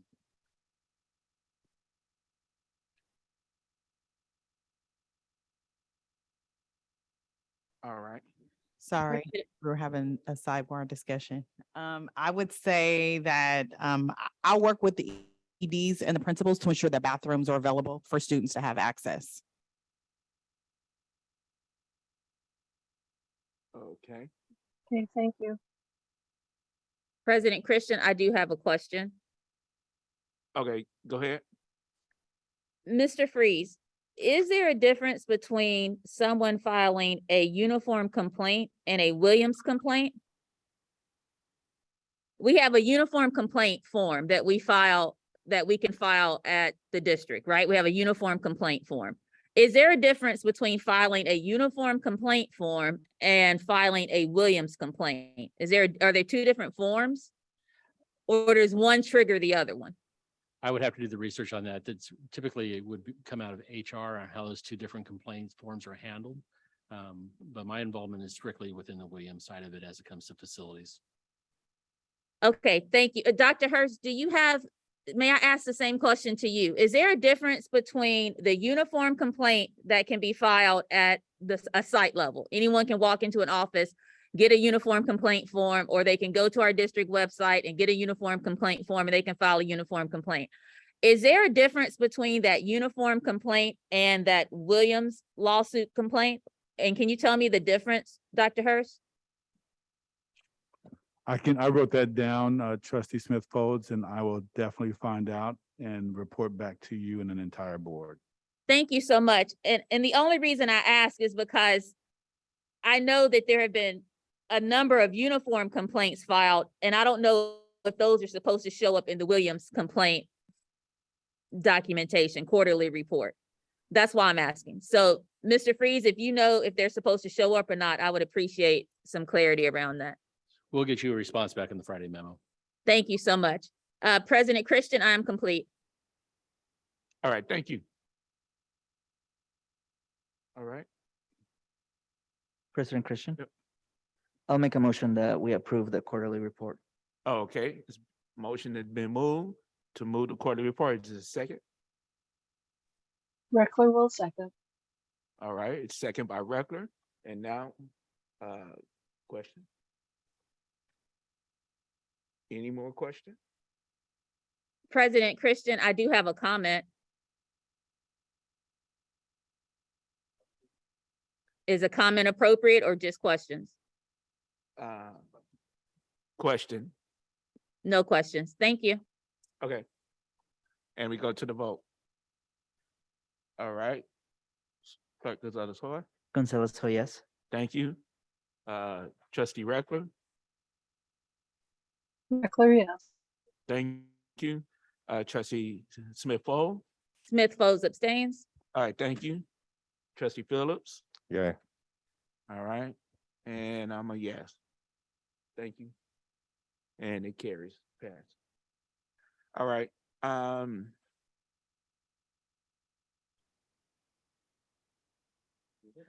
we're going to E3. Consideration of request by Trustee Phillips to reconsider violence and brutality against people of color. Trustee Phillips. Thank you very much, President Christian. Before I begin, I would like to clarify something. I think that there was a miscommunication with this item. I believe that police brutality happens. I know that police brutality happens. I am a Black man and I am the son of 2 police officers. I know that these things are real from personal experience, and I know that these things are real from the shared experience of others. So there is not anything in this resolution that I need to reconsider.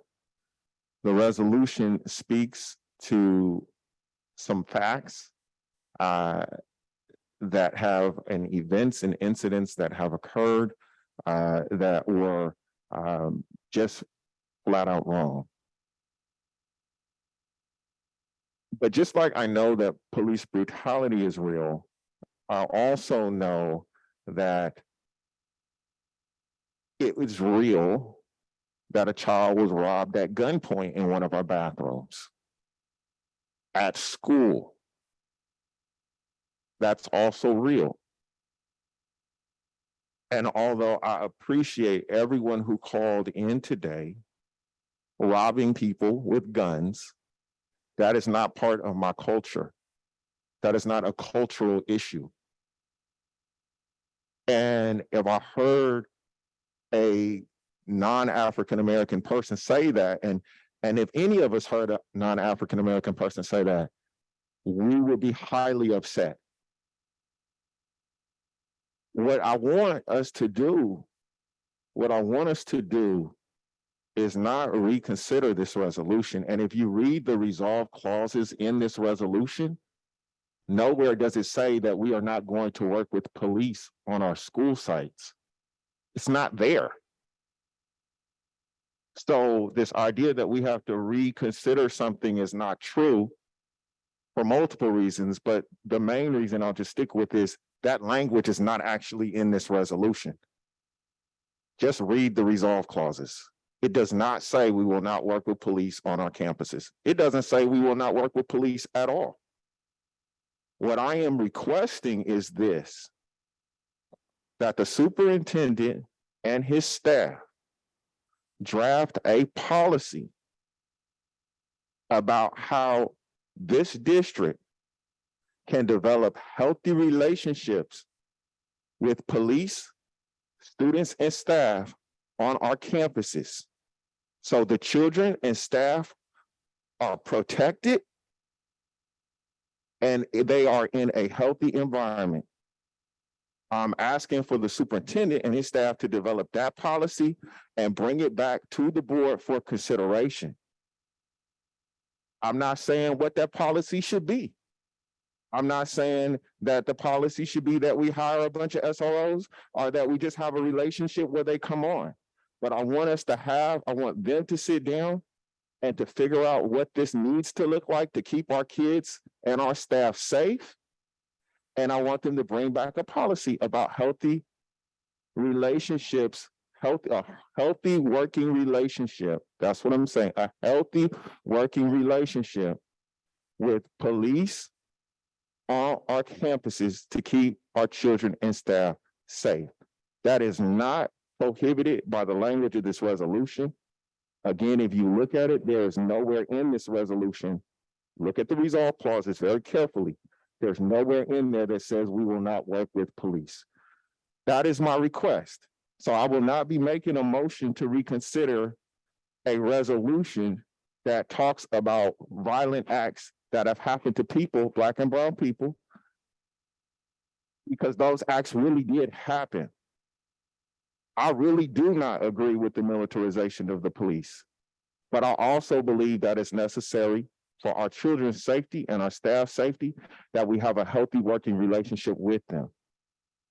And what I will point out as well, in that resolution where all of those incidents are described, there are no incidents described that happened in Richmond, California, in Pinole, California, in El Cerrito, California, in San Pablo, California. There are no incidents described that actually happened in our community. And we need to actually, when we're making policies, think about what's happening in our community. Because otherwise we're doing knee-jerk reactions to things that are happening in other places that are far from here. That's not the way I think we should do things. So I will not be making a motion to reconsider the resolution. And I just want to make sure, Dr. Hurst, that you understand what my request actually is. I do. We copied it down. I was just going over to look at what was said. So I do. Okay. Thank you very much. And I don't have anything else on those items. President Christian? I was wondering if you and I could clarify why this item was put on the agenda, just so that people understand how we got here. I mean, since it's Hold on, coming sorry, from me, I Trustee. can say, Trustee Phillips, hold on one second. I just wanted to clarify with President Christian and the community how we got it as a request from agenda setting, which came actually from Trustee Reckler, I think in support of you around, and Trustee Reckler, you're welcome to add if you would like. The request to us was changing the language in which to fund specifically the whereas where funding for law enforcement should be redirected to other services. And the request was that we agendize it so that it could be reconsidered and that could be taken off so that the superintendent could decide in his power to make those choices. That's why it was agendized, the request of Trustee Reckler with your support. So that's why we put it here. It wasn't because of what was stated, but it was at the request of Trustee Reckler and you so that we could change that language. Obviously, that's why it had to be reconsidered so that we could change the language and then possibly put funding towards police officers, because it does say it in the resolution that we would change that funding source. All right, it's not, Trustee Phillips. so just very quickly,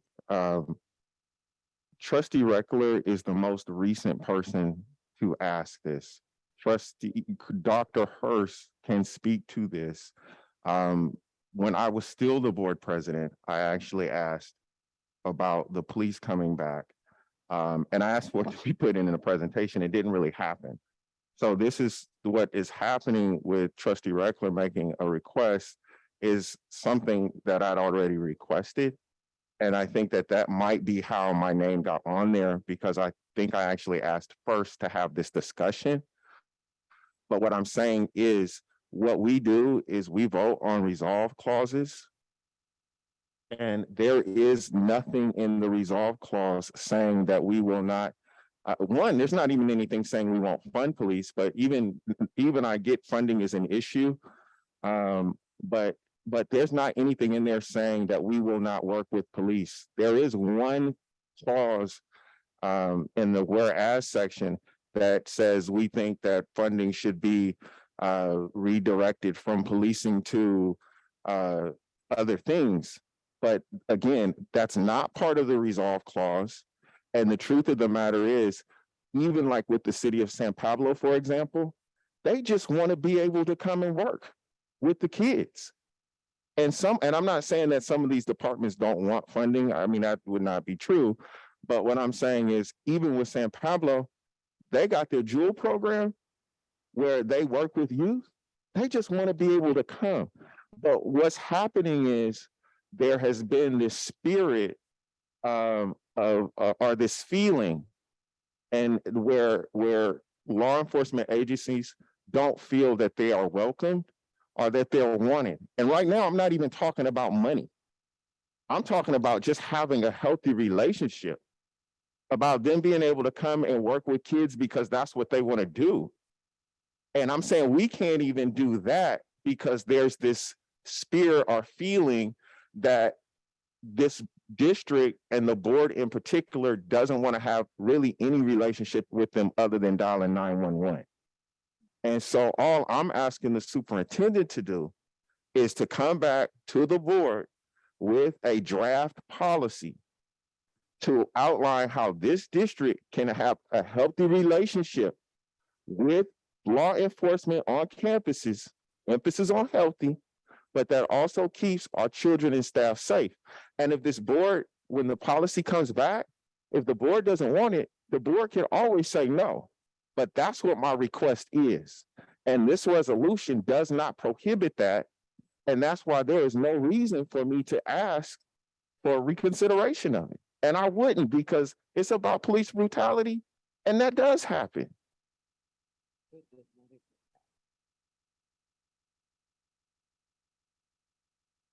So that's what I'm asking. President Christian, since we're not reconsidering, I think that we should move on. Well, hold on.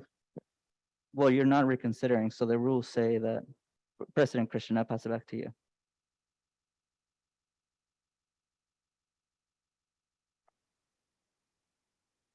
So.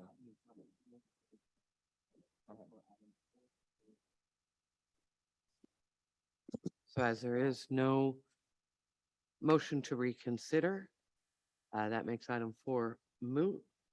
The trustee Phillips has asked the superintendent and they'll work together on that policy, which would put us at item F1. All right. All right, so superintendent will work on that, and we'll go to item F1 for discussion. Transitional kindergarten, universal transition.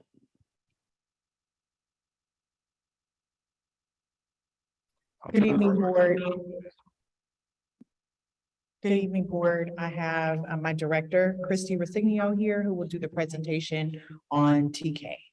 Thank you. I'll turn it over to her now.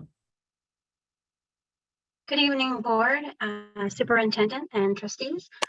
Is it best if I share screen? Usually I don't have to, but I can if I need to.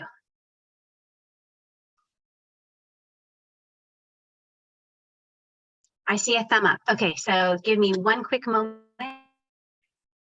No, it's coming up. I apologize to get the slides up. Oh, okay. It's up for you. Perfect, thank you. So once again, good evening. My name is Christy Resigno, and I'm your Director of Curriculum, Instruction, and Assessment.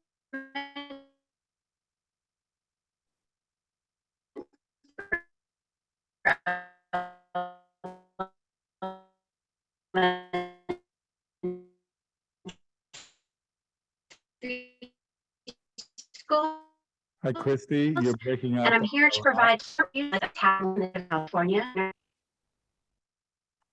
I'm sorry, is there an audio problem? You're just breaking up a little bit. Yeah, thank you. Okay, so I'm going to go camera off and maybe you'll hear me better. I apologize. I'm at a conference in Anaheim, not on a normal internet connection. Can you hear me now, okay? Yes. Okay, sorry for the technical issue. What I was mentioning is, as an overview of this evening, I'm going to be sharing a little bit of the legislative context for the transitional kindergarten expansion happening across California.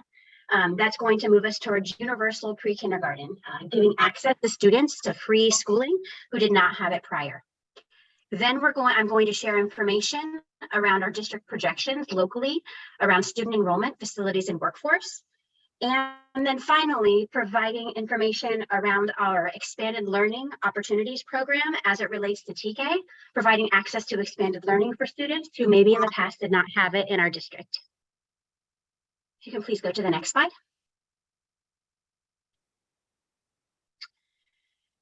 As mentioned, we're going to start with some overview of the legislative context. Transitional kindergarten is one component of the UPK, or Universal Pre-Kindergarten Mixed Delivery System, meaning that it's TK and also moving towards a more broad preschool through third grade alignment. The idea around universal pre-kindergarten is that across the next 3 years, every 4-year-old will have access to quality learning before kindergarten.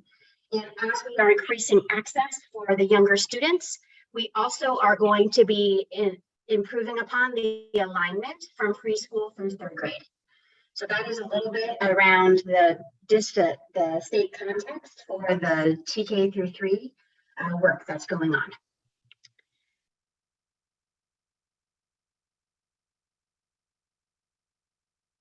If you can please go to the next slide. Perfect. I will not read to you this legislative overview, but this does give detail around the assembly bills that were put in place by Governor Newsom and the state to make it so that by 25-26 school year, all 4-year-olds will have the option of attending TK. One of the exciting things around this is that there are also funds aligned to this. And those one-time funds that will be over the next 3 years are going to be allocated in the manner that was decided upon by the UTK WCCUSD committee that decided it's mostly going to be around professional learning and materials for classrooms. In addition, there is a workforce development grant we have applied for through the county in consortium. We have not learned if we as a consortia have earned this grant, if it was a yes, but if we do, it will provide additional professional development opportunities for both TK teachers and for TK aides. The funding of the one-time funds that are coming to us, which are roughly $, is being administered by Ed Services in a manner that was laid out, as mentioned prior in the TK expansion committee, really lifting up that we wanted to make sure that all TK classes had access to wonderful hands-on learning materials. And the way we were able to really ensure what people had is doing by-class audits, going to every TK class in our district and the ones that are going to be opening next year, and looking at those classes in relation to the developmental scale. What do they have? What do they need? And we're going to be leading into some of those areas of need with some of the one-time funding. You can please go to the next slide.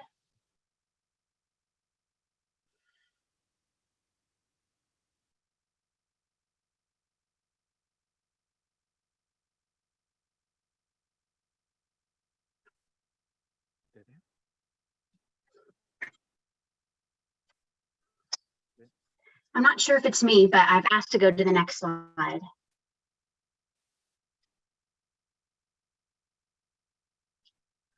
Thank you. And all the pictures in this presentation are from our TK classes, just a little side note. So the key components of UPK is that all 4-year-olds will have access to early learning for free as a part of the state's plan. And families will have choice over childcare that they would receive if they do need any. We do not want it to be a limiting factor that there is not before or after care for families. And so that is a part of this UPK expansion. This will be over the next years and fully implemented by 25 and 26.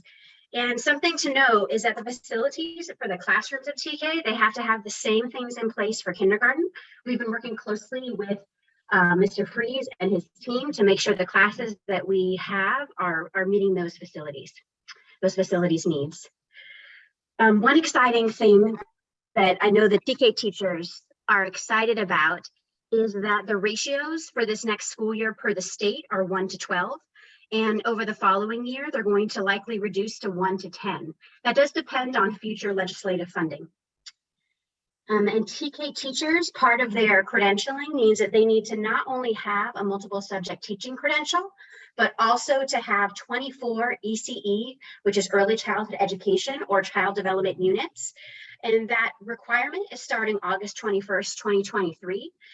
Where some exceptions come in are where we are working, as mentioned prior, with the county to be able to secure funding for our teachers to be able to work with other TK teachers in the county to meet those credit needs. So for example, if they were very excited about becoming a TK teacher, but maybe they have 10 ECE units, they would be able to work in collaboration with other TK educators of the same interest to be able to get those units.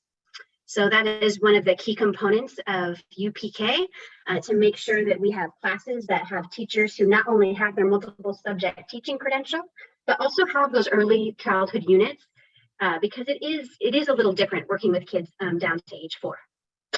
And so those are 6 of the key components of the UPK program. We can go to the next slide, please. This gives a visual of the timeline. So here we are. We finished up if you can go back to the timeline, please. I'll briefly review that here we are in the time where the board is reviewing the draft plan, which is attached to this board presentation. In the next month, we're going to be submitting our required plan to the CDE. And then this lays out, if you want to know the specificities of when the birth month and year is for the students as they're going to be eligible, leading up to the 25-26 school year when all four-year-olds will be eligible to attend. I think we're ready for the next slide, please. This is another way of looking at the ages of eligibility. I'll just pause a moment to be able to see what classes students are eligible for by age. And this has all been shared with our broader community upon enrollment with Mr. Trujillo and his office around what kind of class placement is going to best meet the needs of the students.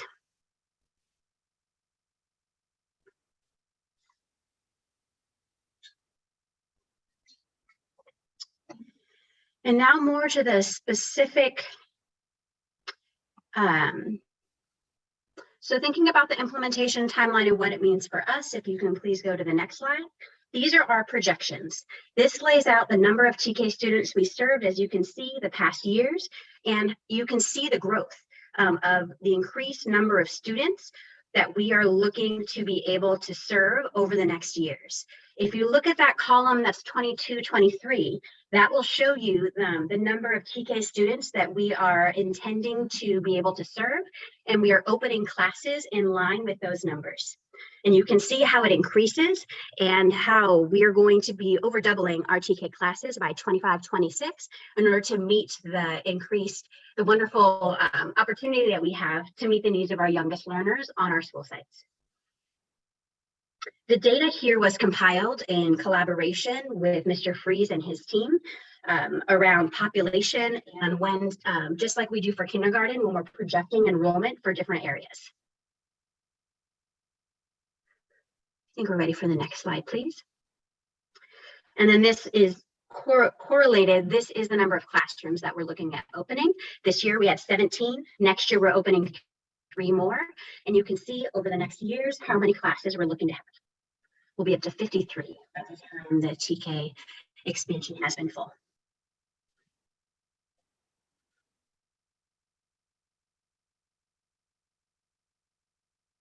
I mentioned a little bit earlier about materials. So to make sure that we were not only ensuring that the classes that we are getting ready to open have what they need, but also that the classes that have already been opened and maybe don't have all the things that we want for the kids to have in place, that we're doing equitable ordering. That means not every TK class is getting the same thing, but based upon what is laid out by the state for what should be in a TK classroom, ordering the items that are needed. Also, part of this is going to be funds for hands-on sensory materials that will be ongoing. So there's some things that if you're not in the TK world, you might not think of, but things like Play-Doh and sensory toys and things that you don't just want at the beginning of the year, you actually need it every 6 weeks or so. And teachers will be able to submit for reimbursement for some of those items. That was something that was lifted up within the TK committee, which was a combination of principals, district administrators, TK teachers, and kindergarten teachers. And may seem like a small piece, but really is crucial to make sure that the kids are able to have sensory play and be able to learn in the way in which meets their developmental needs. You can go to the next slide, please.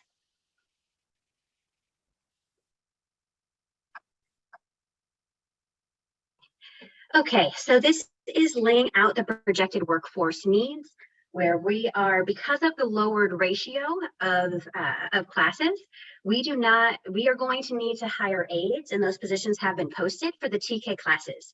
We have not aides in classes the past 2 years during the pandemic and this year. This is something that I think is really going to allow teachers to differentiate the instruction for students, and is also going to be something where we're hoping to build a lattice that TK aides who also need to have ECE units and might be interested in becoming our early childhood educators, TK teachers, that they can be, continue on and become TK teachers as our need grows. And these, all of these staff will be covered in the county grant around professional development for TK teachers and for the aides as well.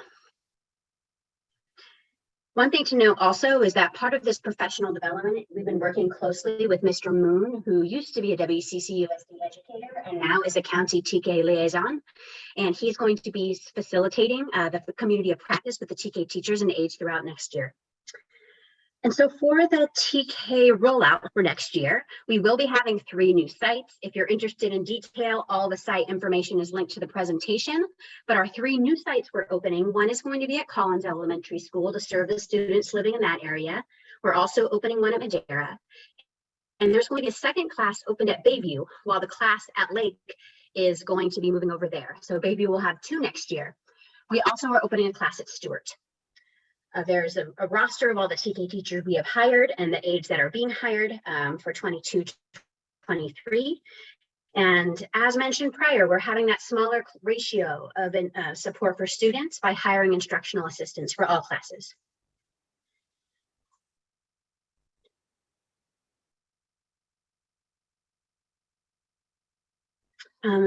As promised, finally, expanded learning opportunities, otherwise known as ELOP in education speak.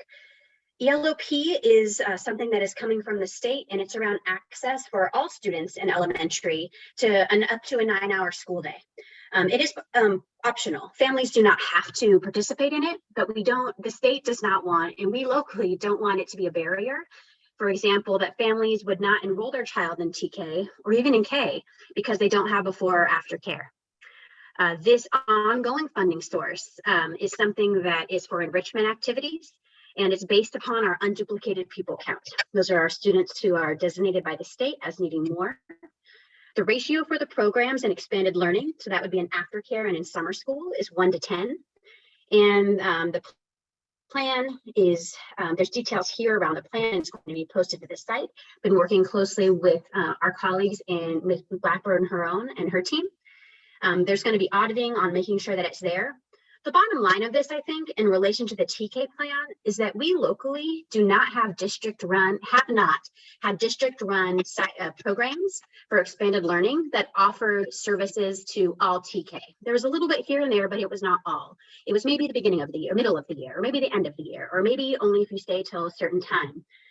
This turns that around and really supports us as a district and all districts in California to provide access to kids who might need more support, and in a way that's really developmentally going to meet them where they are. There cannot be more than 10 kids in those classes that are for expanded learning for TK kiddos. And so those are some of the key components of the ELOP, or Expanded Learning Opportunity Program.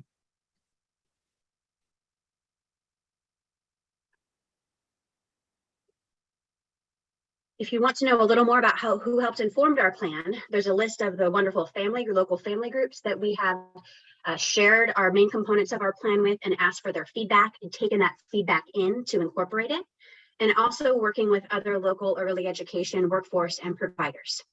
This just details some of the people whom we've been getting input from to make sure our plan is really reflective of where we want to go as a community.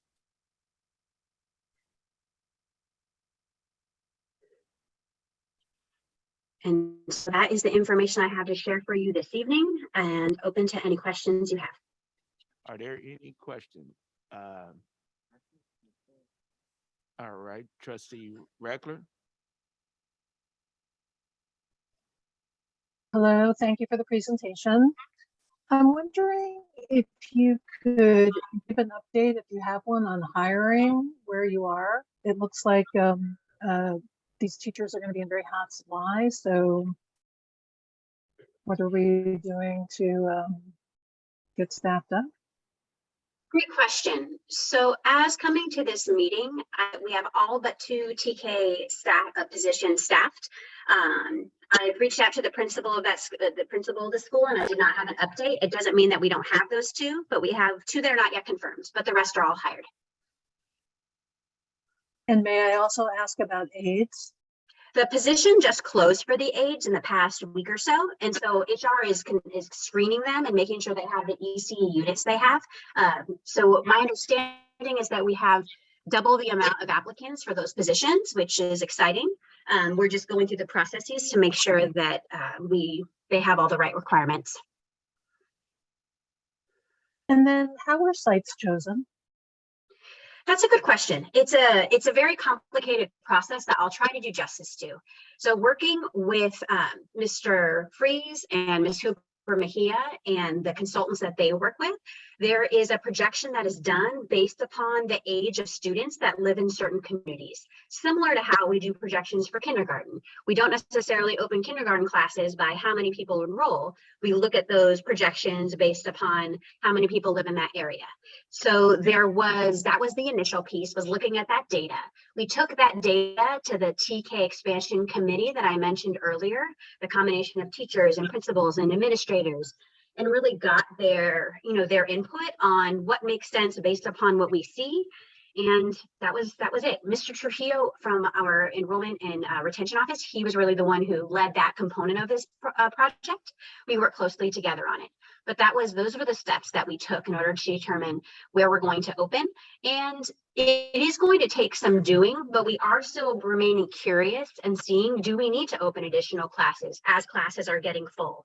As you know, it takes some planning to get that done, but we use the data that we have, the triangulation of it, to be able to make our best guess and open those classes.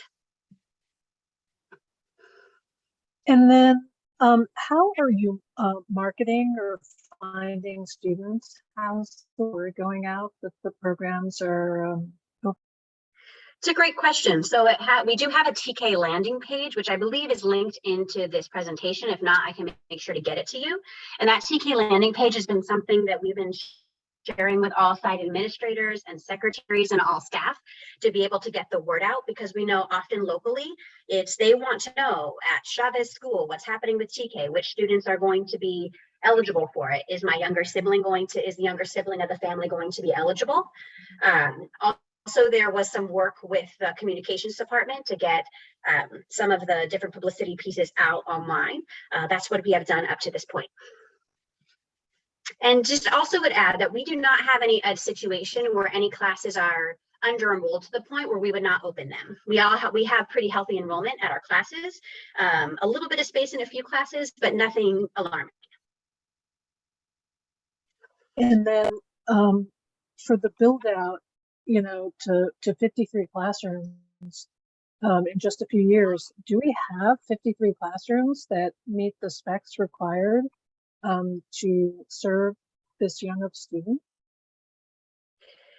You are asking a very good question that has been at the front of my mind, and that we are going to need to continue to work with Mr. Freeze and his department on to make sure that we have not only the number of classrooms, but that the ones we have the specifications.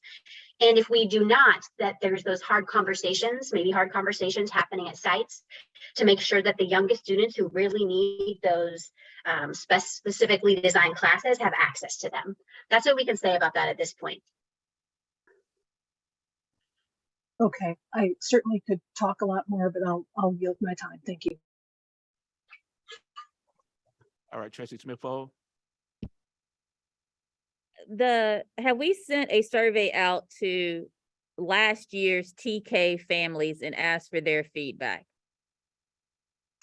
That's an excellent question. So we did survey through our parent advisory groups, the CAC and MDAC, and all the parent advisory groups around what either would you want in a program for your child, or if your child has gone through our TKs, what would you want in addition to?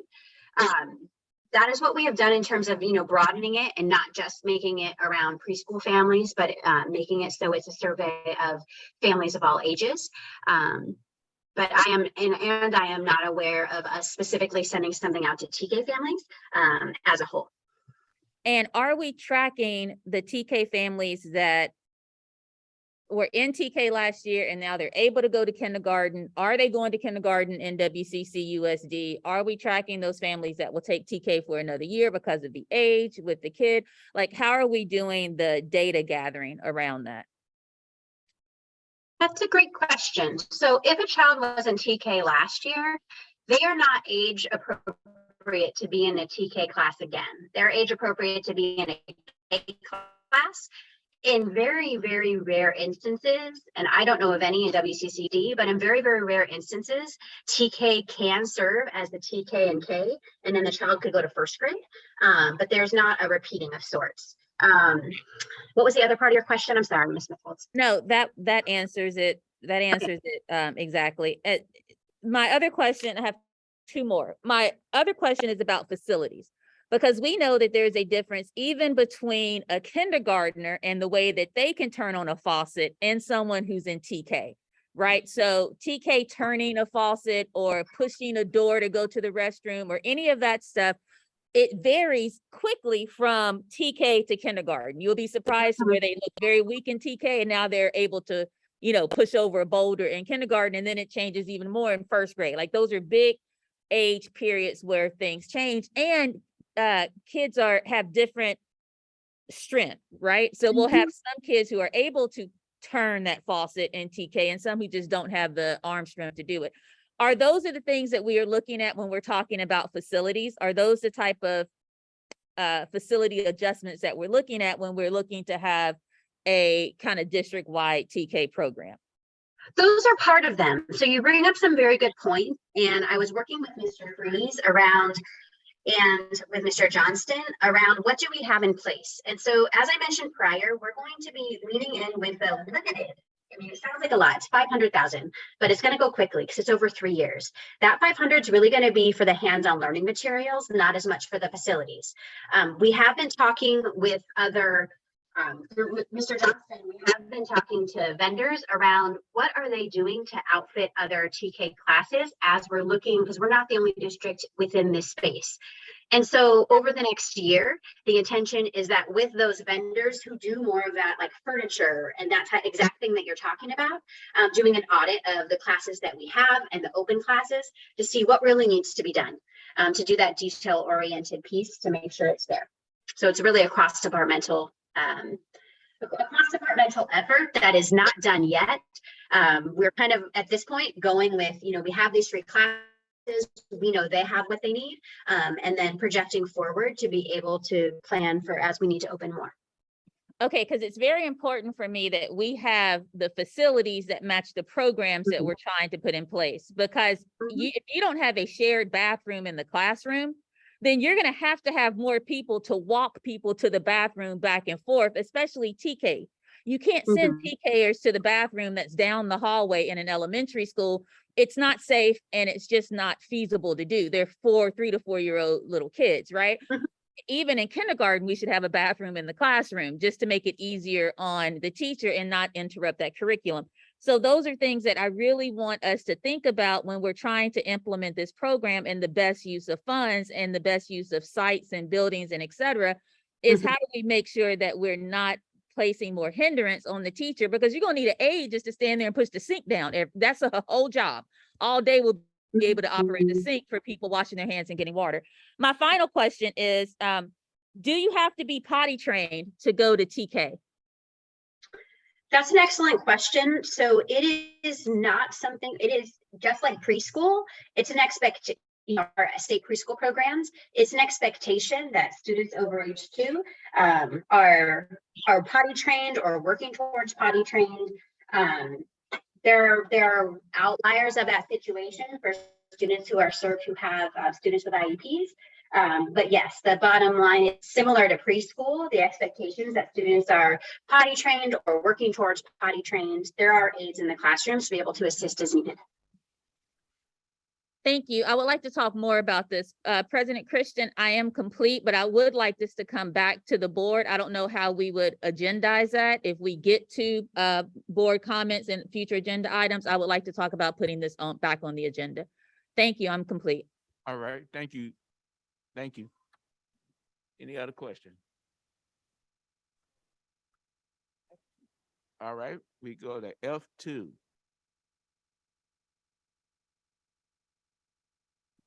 Mr. Freeze, thank you, sir. Tonight, we'd like to give you an update on our facilities, summer projects, and our bond projects that are currently underway. And Ms. Mahi Hooper is going to share the slide tonight. May I get permission, please? Permission to share.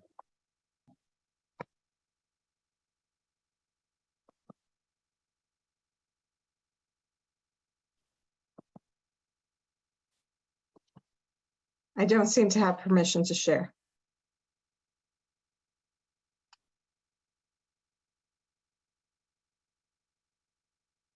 Mr. Phillips is working on it right now.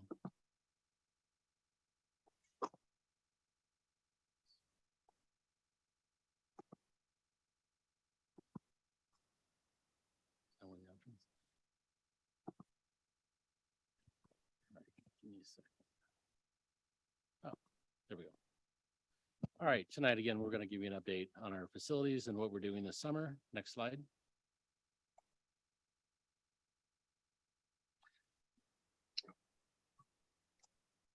Here we go. Oh, here we go. All right, so we're really proud of the fact that we're finally getting out and we're being able to do some painting of our facilities. Our facilities have been aging. We have a number of facilities that have needed painting, and we have prioritized our schools from the most need. And here's some photos of what we've been doing out there. So the photos are Shannon on the top, you have Olinda, and you have Highland. And then some of the other highlights are we're working on Bayview, as well as going back to Richmond High and do some painting along the frontage of 23rd Street that receives a lot of graffiti throughout the year. So next slide. Some of the other projects we're working on are more housing. So we're bringing portables onto Mira Vista's campus this year. These are portables that actually landed a couple weeks ago. We're in the process of getting those ready to open up this fall. We also delivered 2 portables to Grant Elementary School, and they're in the process of being assembled now, as well as there's a shade structure that's going into their existing quad area where we had removed a couple of their portables that had aged out. It's not on the slide, but we're working on portables that's still within DSA, but there are additional portables for Shannon Elementary to replace the classrooms where eventually the new multipurpose room building will be built. Next slide. So one of our initiatives is going out and addressing the safety surfacing underneath our play structures and some replacements of some of our structures. These projects are taking longer than anticipated through the state architect's office. They're always complicated when we go in. We're always having to address more accessibility compliance. But I'm happy to say that Bayview, we've restored the kindergarten play area. You can see that on the right-hand side of the slide. West County Mandarin is on the left-hand side, and it's the new structure going in for them, as well as Montalban. Our maintenance staff has the ability to do the safety surfacing as well, and they have completed the project at Montalban, replacing the safety surfacing underneath their play structure as well. We're hoping to get out of DSA very soon on these projects below Bayview, down at Kensington, Madera. And we know there's a lot more need out there, but we are restricted by funding, and so we're trying to address the highest need structures as best we can. Next slide. Some of the safety items we're working on this summer are fencing projects. And these are everything from better safety access, single point of entry, improving fencing, either increasing height. So some of the ones are Terra Hills, Murphy, Alenda. Pinole Middle, we're actually adding a gate to block off access between the gymnasium building and building B, where you could actually walk onto the campus and walk around the back of the school. So this will control some of that access. West County Mandarin will have some separation between the Pinole Middle side and this was a requirement for DSA as the kindergarten students exit out onto the play yard. Deanza, these are just some improvements to help out with our CSSs and some of the site safety, as well as Alenda and Riverside. And then we have our camera projects. And so Kennedy has been one of our main projects trying to get cameras up this year. We're well underway under construction, and I believe we started to turn up the first of the cameras now. So they'll be in place and ready for the fall when students return. As well as Richmond High, the cameras have finally arrived. We've been working on wiring and testing the other cameras that are on site, but we're replacing a number of cameras. And again, this will be ready for the students when they arrive in the fall. Next slide. Some of the E-rate projects we're working on with our partners in technology are improvements to the indoor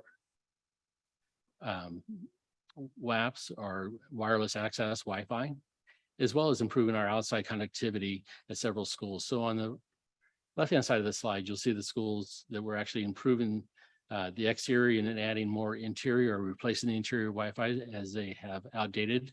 And then on the right-hand side, you'll see the number of schools where we're improving and adding exterior Wi-Fi components for connectivity at those school sites. So it's been a great project, and this one will be wrapping up this summer as well.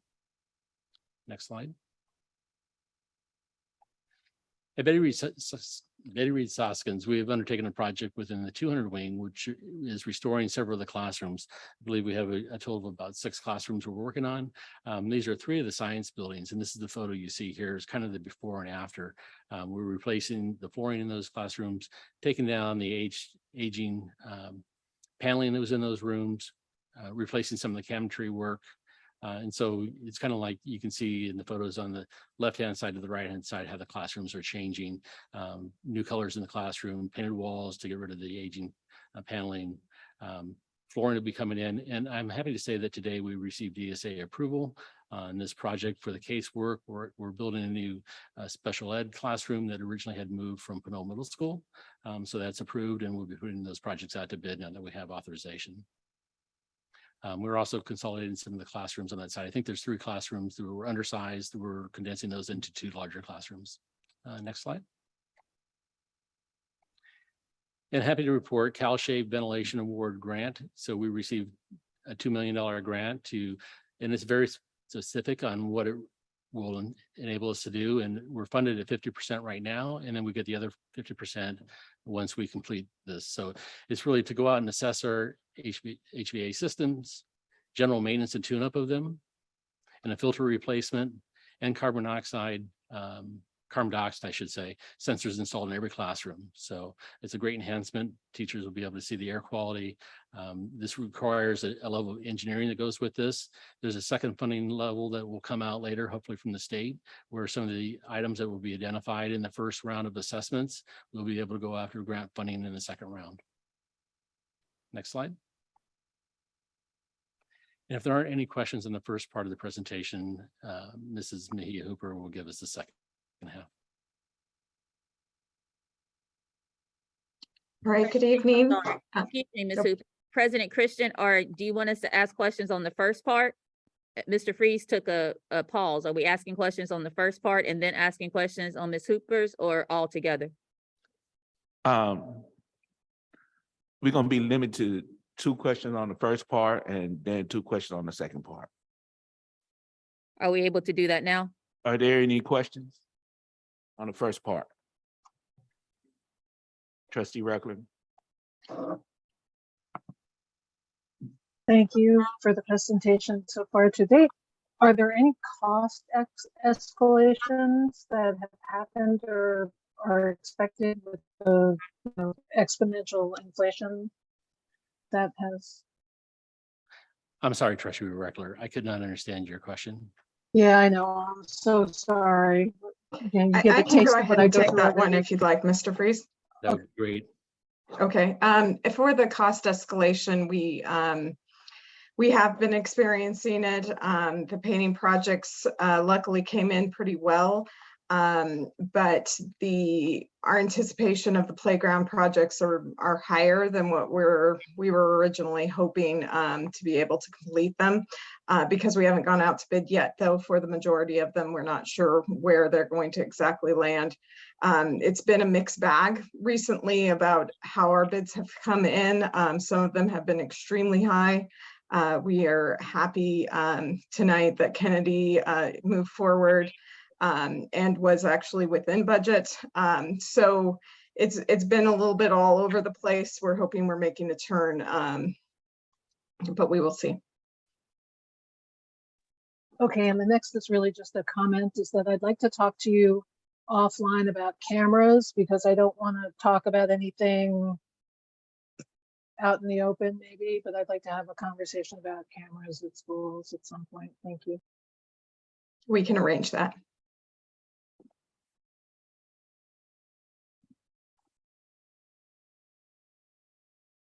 All right, Trustee Smith-Fall. So on slide 5, when you gave a list of the schools, those are not in any particular order, right? Those are just all the schools that are getting done. Is that correct, Mr. Freeze? Trying to get the slide. That is correct. Okay, thank you, Ms. Hooper. So those are just all the schools that are getting done. They could be being worked on simultaneously. We just wouldn't know. Those are just the expectation of all the schools that would get done this summer, correct? Yes, although Richmond's camera project will go into the fall a little bit, but the fencing projects, I'm just double checking, are all under contract. So the anticipation is they will be completed this summer. Thank you so much. And then my second question is about, it falls kind of under the vein of this, where we're talking about our Ring doorbells. Mr. Freeze, we have all the Ring doorbells? Are they all up and running and functioning at the schools that have them? Are they connected to where the office can see the cameras? Is all of that up and running, or are we still working out some kind of bugs? I would say all the Ring cameras that we were going to install have been installed. I would say, though, the level of functionality depends on the school site and how they use them. I have heard there's levels of difficulty with them on how they view the Ring information on their either a tablet or desktop or a phone. So every site has some level of challenges with them. We have not installed any additional ones since the original 13 that went in. Thank you. And Superintendent Hurst, I would love for us to try to work out that level of difficulty, because if we have them, we need to be able to use them, right? It really needs to kind of not just put them in and not be able to access them or be able to use them, but we need to kind of work out all of those mishaps when it comes to the Ring doorbells. Thank you. I'm complete for the first half. Thank you for the presentation. All right, thank you. Trustee Phillips.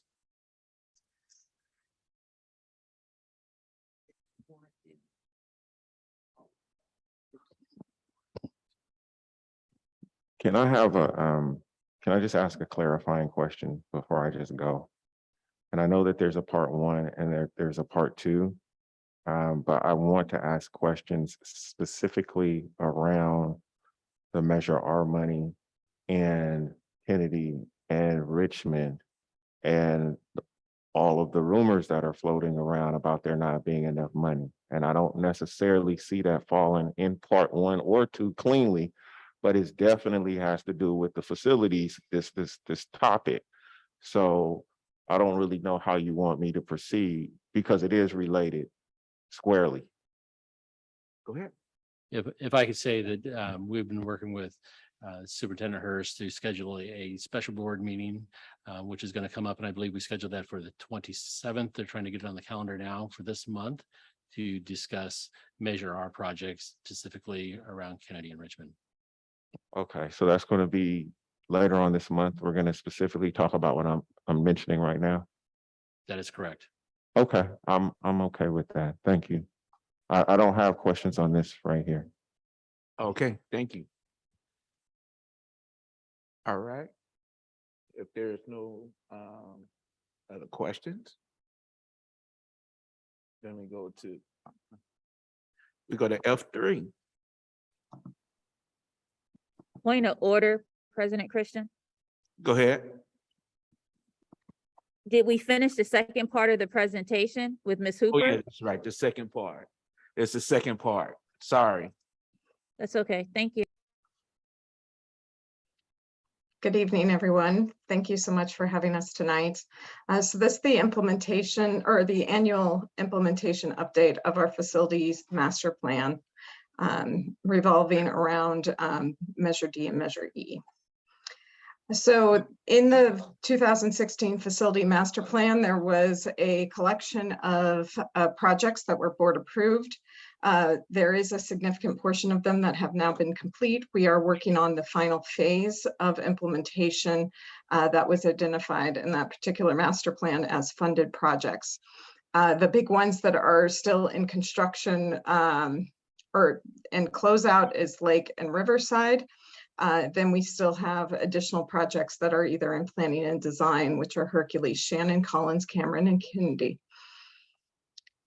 For Lake Elementary School rebuild, we have started construction officially. The DSA box has been open. We are potholing for utilities as well as demolishing the existing kindergarten building. We've relocated those classrooms onto the other side of campus. So this project can get underway. We will be building while this school is operational. These are some of the images, renderings of the new design, which the top image reflects the entryway, entry point from the drop-off. Under the yellow canopy would be the front entrance to the school. Below that, you'll see another yellow canopy that actually creates what we call the heart of the campus, which is an outdoor dining experience adjacent to the multi-purpose room. And in the background of the multi-purpose room buildings, you can see the roll-up doors that will allow indoor-outdoor activities to occur and the expansion of that NPR to be able to accommodate larger events. We are estimating that phase 1 will be complete in the winter of 23 and that the phase 2 project, which is the other half of the campus, will be complete in 2025. So we will be moving kids into new buildings over the winter break that year, and then we're going to build the other half. So there'll be some temporary conditions until we complete construction. This is an overall campus. So phase 1 really is building this first side, which includes the admin, library, and 1st through 6th grade classrooms. The classrooms are within a collaborative learning environment that allows multiple types of learning experiences similar to Michelle Obama. On phase 2, we will have the NPR or multi-purpose room cafeteria, as well as the kindergarten complex. We did expand the kindergarten so that there was additional room for the expansion of TK, which was one of the first changes that were made during the design process when that came out as a new program through the state. You can see that we've been working on multiple entry points. Before 11th and 12th Street joined together as the only entry point into this campus, we've separated that out in order to provide a dedicated drop-off area versus a parking area. There's also some staff parking on the southern side of the campus, as well as service entry to the NPR. The interiors of the project are really embracing a bio theme that runs throughout the campus. Different buildings will have different color accents to be able to add to the wayfinding ability of the campus. If you go to the QR code, you'll be able to do a 3D walk around or pan of the interior of the flex learning environment that surrounds the learning studios in the 1st through 3rd and the 4th through 6th classroom buildings. The bottom picture also depicts the library. The top picture is the admin front office space. We do have a single point of entry established with this campus once it's built. Another project that is in design is Hercules Middle and Hercules High School Critical Needs Project, which is a new science lab. As you can see from the floor plan, we have four 4 labs planned for each campus, separated by a spine wall, which you see depicted in the elevation rendering. The rendering also shows that it's a simplified version of the human genome, is the patterning across the spine wall. There are many different elements of scientific learning that are displayed within the building and grounds around the building, which should be fun and interesting to incorporate into the learning experience. This is going into DSA very shortly. We have a scheduled appointment for the 22nd. So we are looking forward to that getting submitted so that we can move on to construction. Completion is planned for fall of 24. Shannon Elementary School Critical Needs Project was a new NPR classroom, or I'm sorry, new multi-purpose room. Again, we are trying to incorporate the ability to have both indoor and outdoor dining. So the lower elevation on the west side shows the roll-up doors. We also have upper windows that won't necessarily be transparent, but will allow natural light into the space and really open up the building. It also includes a complete kitchen. We do have to relocate 2 portables or replace 2 portables that are within the building site that Mr. Freeze spoke about earlier. The completion for this is planned for fall of 22. Collins and Cameron were slated to be new HVAC projects. Both of these campuses are currently being served by a boiler system, which does not have the same level. It does not have air conditioning or mechanical ventilation. So we are changing those. The additional requirements, though, to be able to put those kind of systems in includes electrical service changes, as well as accessibility improvements that are required with every DSA project, and alteration to the built-in cabinetry, as we need to add closets to every classroom space to accommodate the units. These are both under review. We do have DSA, however, we do not have PG&E clearance for both projects yet. The supply chain, as far as being able to access units, has really extended the lead times for us to be able to accomplish these projects. So we are evaluating when the best time is to bid Collins out in order to ensure that we have the units in place for a summer construction schedule. Cost is a concern on this one. Cameron did come in higher than we anticipated, and we are evaluating what the best next step is. As for our legacy projects, that was before the 2016 master plan, we have Pinole Valley High School and its final phase, which is the rebuild of the fields. It includes the football stadium refresh, as well as the build out of the softball baseball fields that replace where the interim campus was located.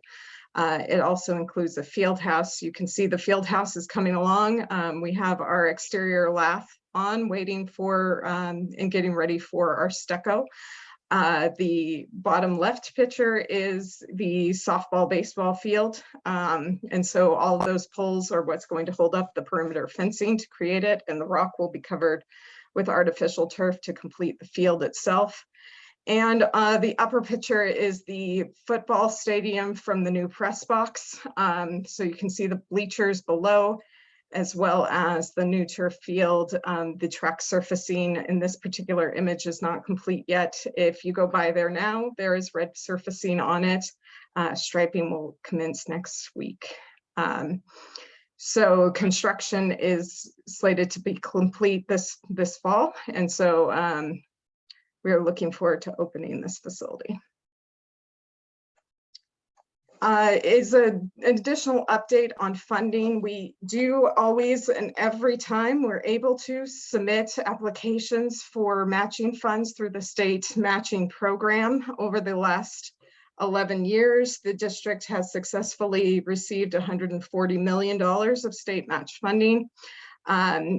We have recently, within the last month, received $7.4 million of funding, mostly from CTE grants that were additional grants that we went after for reimbursement on previously built projects. And so that was really successful. We're continuing to work and advocate for additional funding. There's a chance that Helms and Betty Reed Soskin, which on this slide, I'm sorry, is labeled Crespi because that's what the original name of the school and project was named, because of the age of the facility and being over 50 years old, so that we could apply for additional underground utility improvements.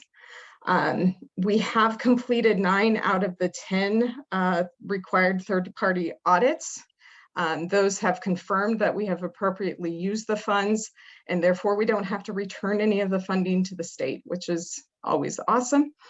And we are working on the last one, which is going to be due in a couple months. So that completes the update, the annual update of the bond projects. All right. And we question. Clerk Gonzalez, all right. Thank you, President Christian. And thank you so much for the presentation. I love to see everything that's happening. Couple questions. I was able to do a walkthrough of Lake with Trustee Smith-Folds before school got out. And the previous principal, he walked us through kind of the transition plans for the building. There were a lot of concerns about spacing and the reality of the movement of students. In paper, it made sense, but in practicality, it wasn't taking into consideration some factors. I was wondering if we have revisited the plan with the new principal and staff in the last month or two to make sure that the transition would work for Lake. I do know that Ms. Williams was involved with the discussion of how the initial changeover was going to occur. She was not able to attend. I did cover with Mr. Bonner before we knew he was leaving the in-between time of between phase 1 and phase 2. I have not had a chance to cover that with Ms. Williams yet.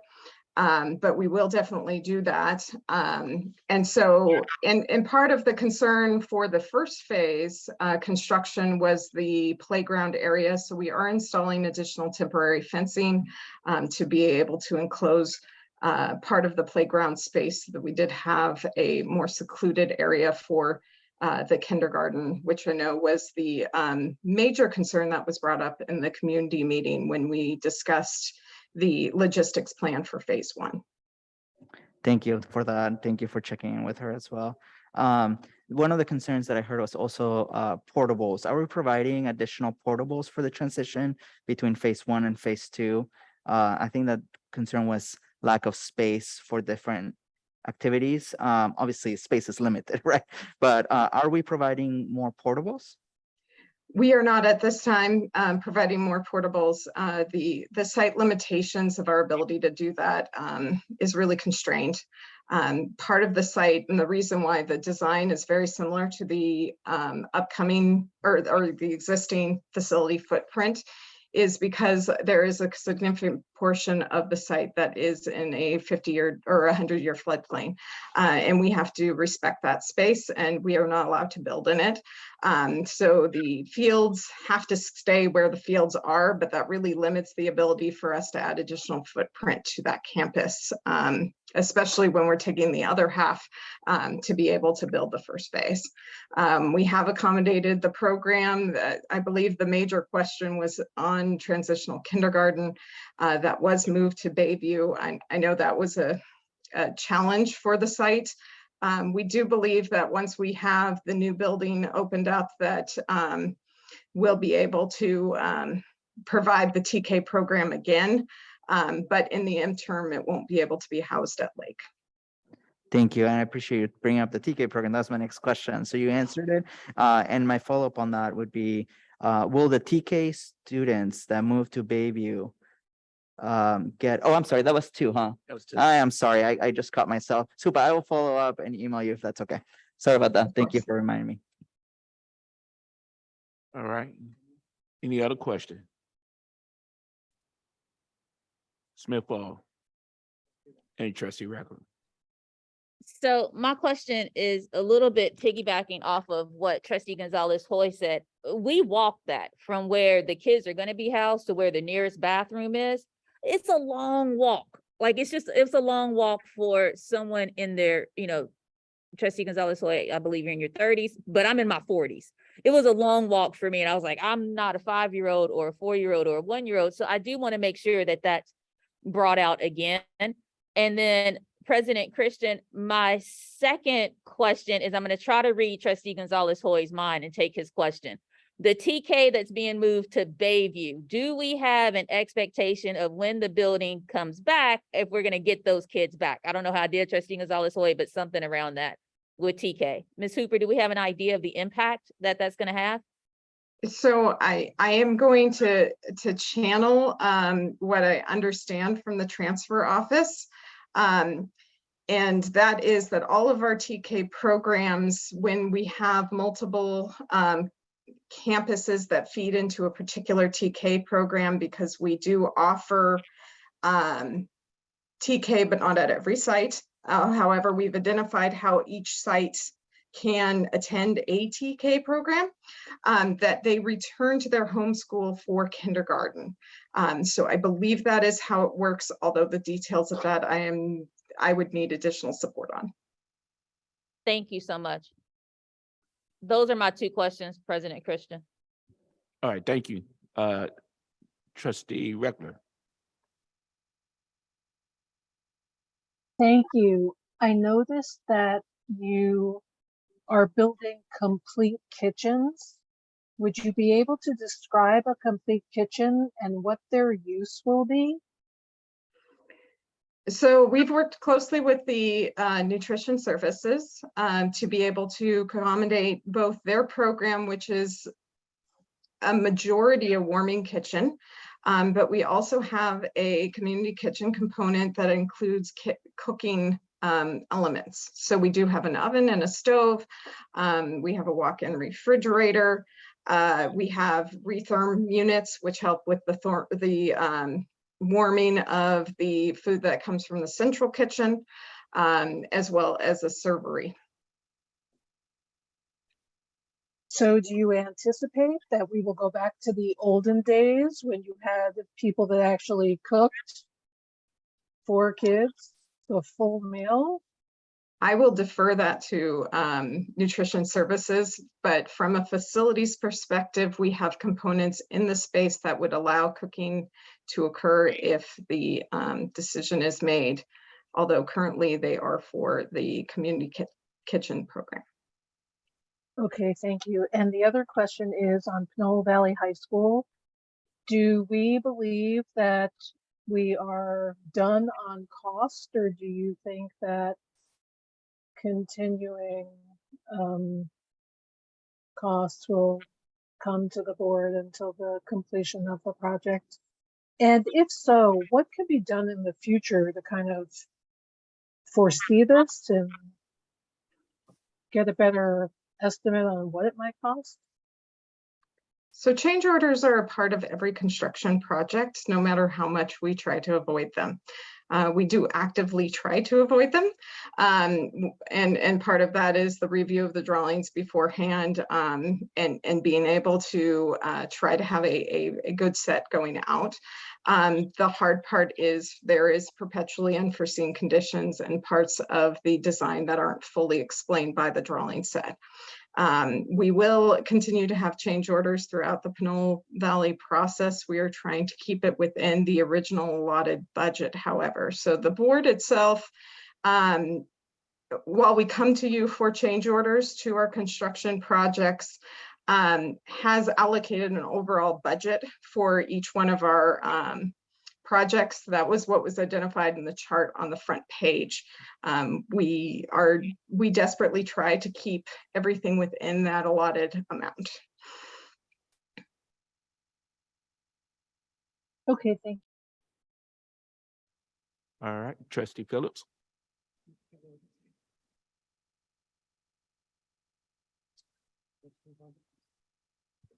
All right. We go to consent. Consent item 1. C1. Okay, so C1 is me. And I had a discussion with Miss Martin prior. And on the new leaders contract, there aren't any annual measurable outcomes that would identify successes of the program or what they were hoping to achieve, some goals. And so what I would like to do is to motion the new leaders contract, but that some quantifiable goals of the program come back to the board as an attachment to the contract.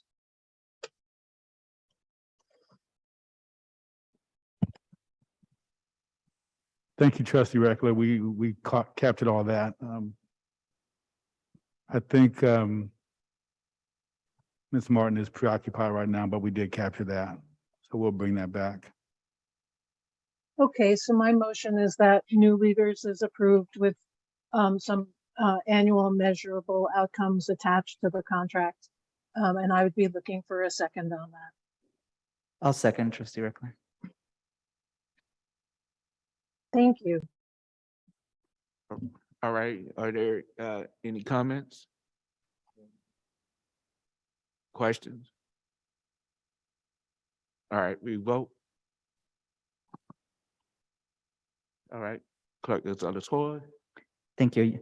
Gonzalez, so yes. All right. Trustee Reckler. Reckler, yeah. All right. Trustee Smith-Fall. Smith Folds, yes. All right. Trustee Phillips. Yay. All right. And I'm a yes. And motion passes. C8. Trustee Reckler. Yes, so C8 is me again. And since I saw it on the agenda, I think there are some misunderstandings about this. I just wanted to clear up. The first one is that if the board votes no and does not continue the state of emergency, do student addresses need to go in listed in the agenda?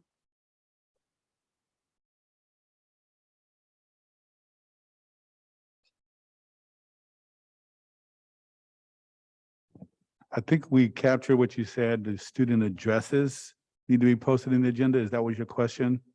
Yes, that's correct. I think there was a misunderstanding the last time this came up that people thought that student addresses needed to go into the agenda. Yeah, we confirmed that they do not. Okay, thank you. And the second question is that if COVID gets really bad and Contra Costa County Health or some other organization has us not meeting in person, would the board be able to come back and revisit the emergency, the state of emergency at will, or would they have to wait on a certain cadence monthly to revisit it? Yes, the board can revisit this at any time. Okay, thank you. That's all my questions. Thank you. All right, thank you. Thank you. Motion. President Christian, I'll move that we approve resolution 222307. All right, second.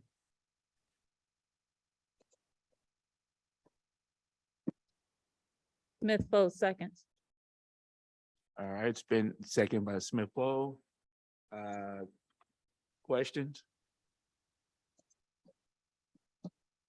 Vote. Clerk Gonzalez Hoy. Gonzalez, oh yes. Trustee Reckler. Reckler, no. Trustee Smith-Fall. Smith Folds, yes. All right. Trustee Phillips. Nay. All right. And I'm a yes. Motion passes.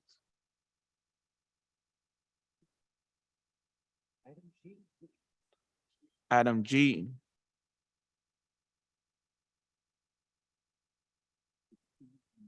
No, we didn't do that. We didn't do what?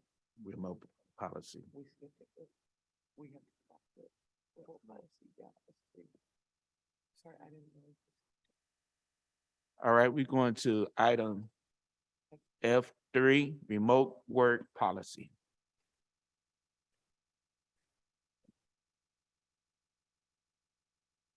Good evening, board members, Dr. Hurst and community. As instructed by the board and the superintendent, HR is bringing back. I'm sorry, Dr. Scott. I think your mic, we may have to change it to the other mic.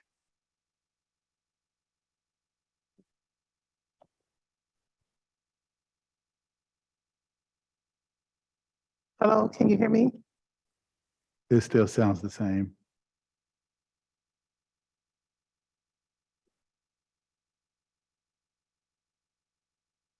Is this one better? No, ma'am. Okay. Maybe I'll- Dr. Scott, why don't you join me on this side, if you don't mind, to my left, since these mics work? You're welcome to come sit next to me. Something I need to do.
No, it works.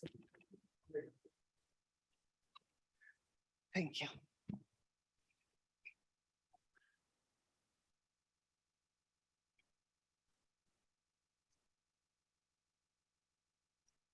Good evening. Okay, great, thank you. Thank you for your assistance. So good evening, board members, Dr. Hurst and community. As instructed by the board and the superintendent, HR is bringing back the remote work policy as a separate item for discussion.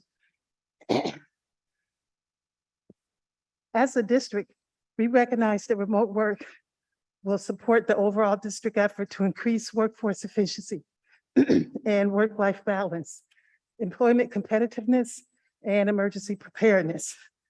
The superintendent or designee may grant remote work options for an individual employee upon request, provided remote work does not affect the services to students or hinder daily operations.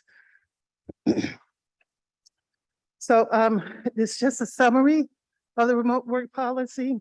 And if there are questions, I'm prepared to answer them. Thank you.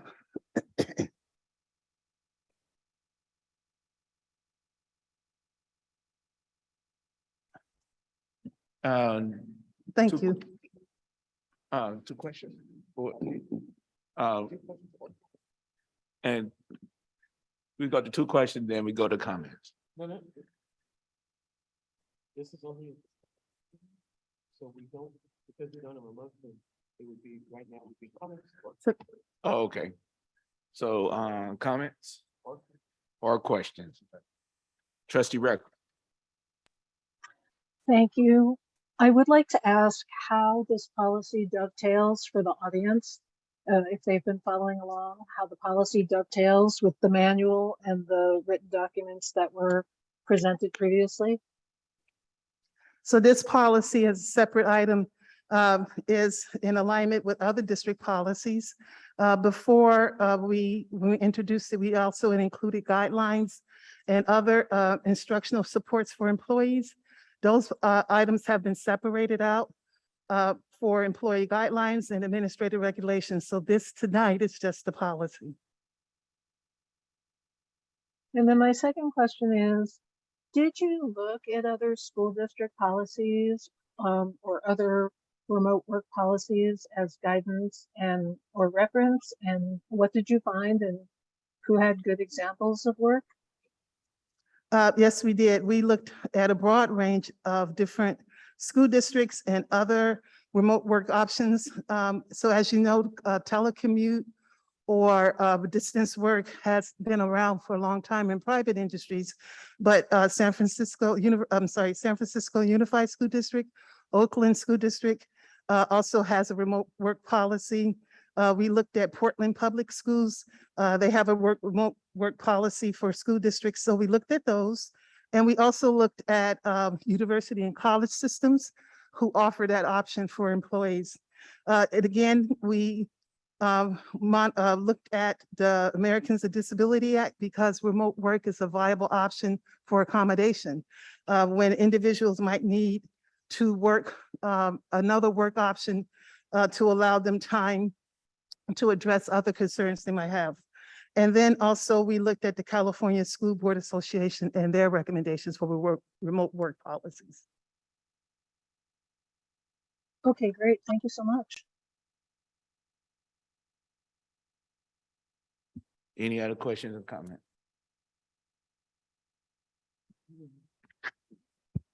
Trustee Phillips. So, while I don't, this is a comment, while I do not necessarily agree with this direction, I do want to thank the superintendent and Dr. Scott and their staff for going back and redoing this, because this is the way that this should look. This is correct. This is done right. So I just want to say thank you. Thank you. Sometimes you don't, this job is not about getting everything you want or everything you think it should be. But when folks say something and it's reasonable, we should all listen and try to flex. And you guys did that. So policy aside, position aside, you guys did this correctly. And when I read this, I appreciate the work, because this is quality work. So thank you to both of you and to whoever else worked on this that I'm not aware of.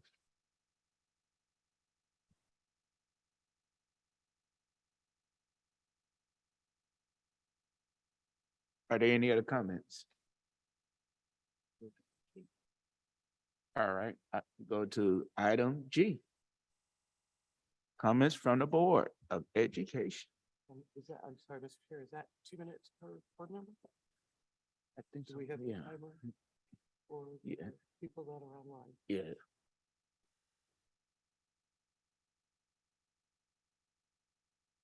Do we have the timer for the folks that are online for the 2 minutes for this item? Staff rocks, thank you.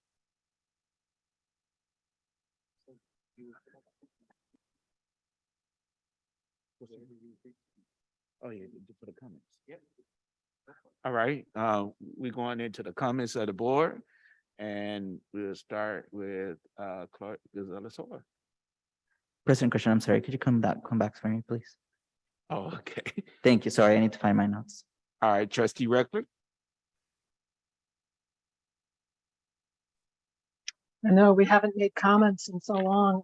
I am just grasping to pull a few things together right now. So the first thing I want to do is I want to start off with some remembrances of community members who have passed. The first one is Wendy Wisely, who was a district parent, part in Korematsu El Cerrito High School, and she passed away late this spring. Very involved in our schools.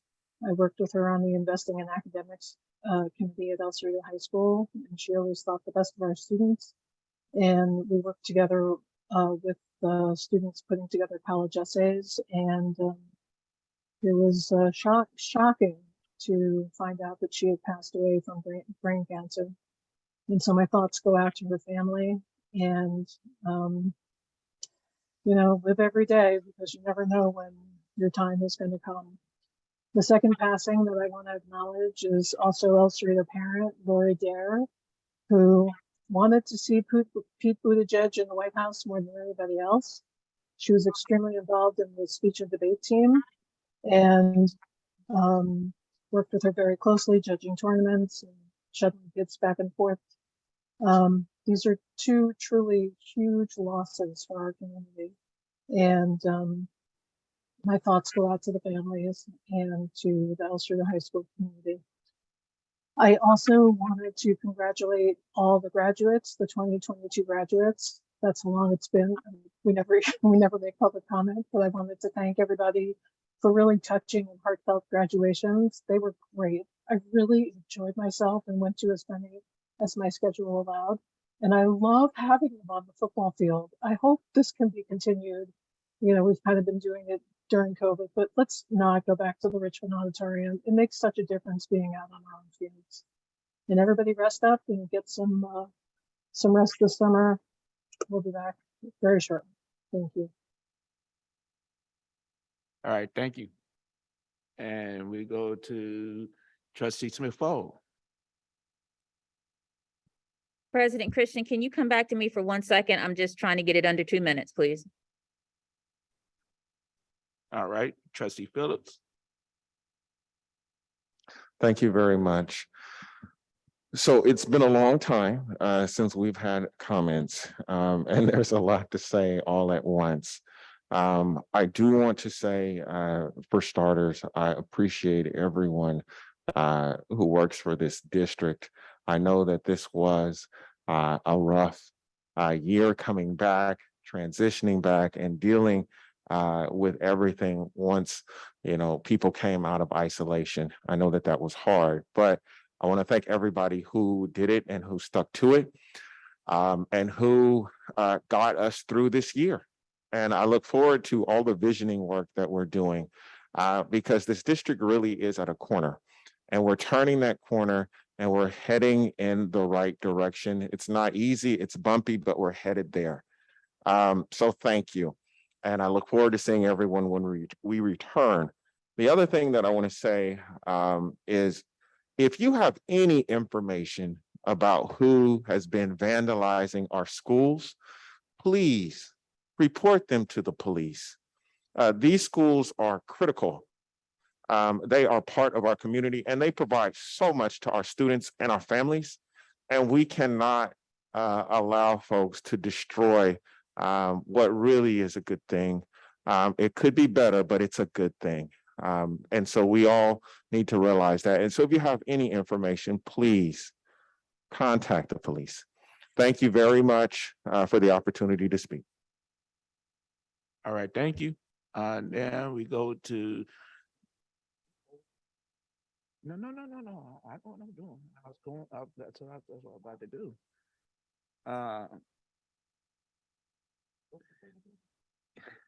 You threw me off. Click us on this one. Thank you, President Christian. I wanted to also add my thanks to all of our high school principals, counselors, and departments who planned our graduations. They were really great. I tried to go as many as I could, and they have really gotten better, Dr. Hurst. They were safe, and they were a celebration to a really tough year for a lot of students. And I felt really proud that all of them had, hundreds of students graduating, and even our smaller graduations, they were so well planned, and touching. So they always remind me of why we do this work. They really are energizing for a year. So I want to thank everybody who planned them. I want to thank your leadership team, and yourself, because I know that this year was not easy on anyone. And sometimes leadership comes with a big burden. So I want to thank all of you, because even though we hold you all accountable with a lot of expectations, I also want to say thank you, because it's not easy, yet you guys do quite a bit of work. You all do. And I also wanted to just briefly mention that the transition to this coming year is so critical, that right now everybody is looking for teachers, classified staff that want to come to our district. I know that because we had this big cloud of COVID this year and all the things that were going wrong, a lot of people left. But at the same time, we have so much greatness happening in our district, and there should be people coming to us, because we do offer greatness, especially with our students. And you just walk through our campuses and you see it, and you see the energy. It really is a beautiful place to work. So I hope that if anyone has family or knows friends that are looking for jobs, that they contact HR as soon as possible, because we do have a lot of openings and we need them. So thank you so much. I'll leave it there. President Christian, back to you. Oh, and quick shout out also to Tammy, our parliamentarian. I know it's not easy to deal with us, but I appreciate that you're helping us head in the right direction. Thank you so much. All right, thank you. Trustee Smith-Fall. Thank you so much. I just want to make sure that we're all on the same page. The reason we have not had comments can be fixed. Just 3 people have to vote to extend the meeting to cover agenda item G. Then we can have board comments, and it doesn't have to be 3-4 months with not having them. The board's overall lack of participation is adding to the community's oppression. This board is a part of a larger system that's comfortable with zero accountability. Well, here's the option. We can settle for the way it is, or we can fight for the way it should be. This is our choice as a board, but it's also the community's choice. This board has to release the fear of not being reelected or losing some place in line and start serving the community. For future agenda items, and I really want us to listen to this, for future agenda items, and I'm not even sure how the items get on the agenda, but I want to say it out loud. For future agenda items, I would like to talk about transportation, transitional TK and UTK, adult ed. I would like an African-American student study session. I would like to talk about Vista Virtual School. I would like to talk about attendance and enrollment. Thank you very much for the opportunity to do board comments and to take the voice of the community to the school board. That's the point of board comments and future agenda items. President Christian, I am complete. All right, thank you, Trustee Smith-Fall. And I just want to say thank you to all of you out there, our classified staff, our teachers, and everybody, our counselors, principals, everybody who had worked hard throughout the calendar school year.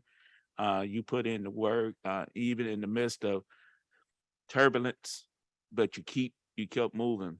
And I just want to say I appreciate, because we believe in ourselves of working with our young people and making our district a better district. I want to also say when we closed out the school year, we did a listening session, Dr. Hurst, where we listened to students at Kennedy High School, DA, and I think I'm leaving out another school. But we did a listening session, and the students expressed themselves and gave how they feel. And one of the things they also said, fixing the food at the cafeteria, to having better food and better, stuff to eat. So, and then our graduations were nice. And it's a blessing to see all of our young people graduate, make it, and cross over and moving to the next part of their lives. So I just want to say to everybody, you did a wonderful work, and to all the staff downtown, to everybody, did a good job. So we got a lot of work to do coming back in the fall, but we gotta roll up our sleeves and get busy, and you got to stay focused. And we through. The next board meeting will be August the 3rd. And the meeting is now adjourned. Everybody have a good evening.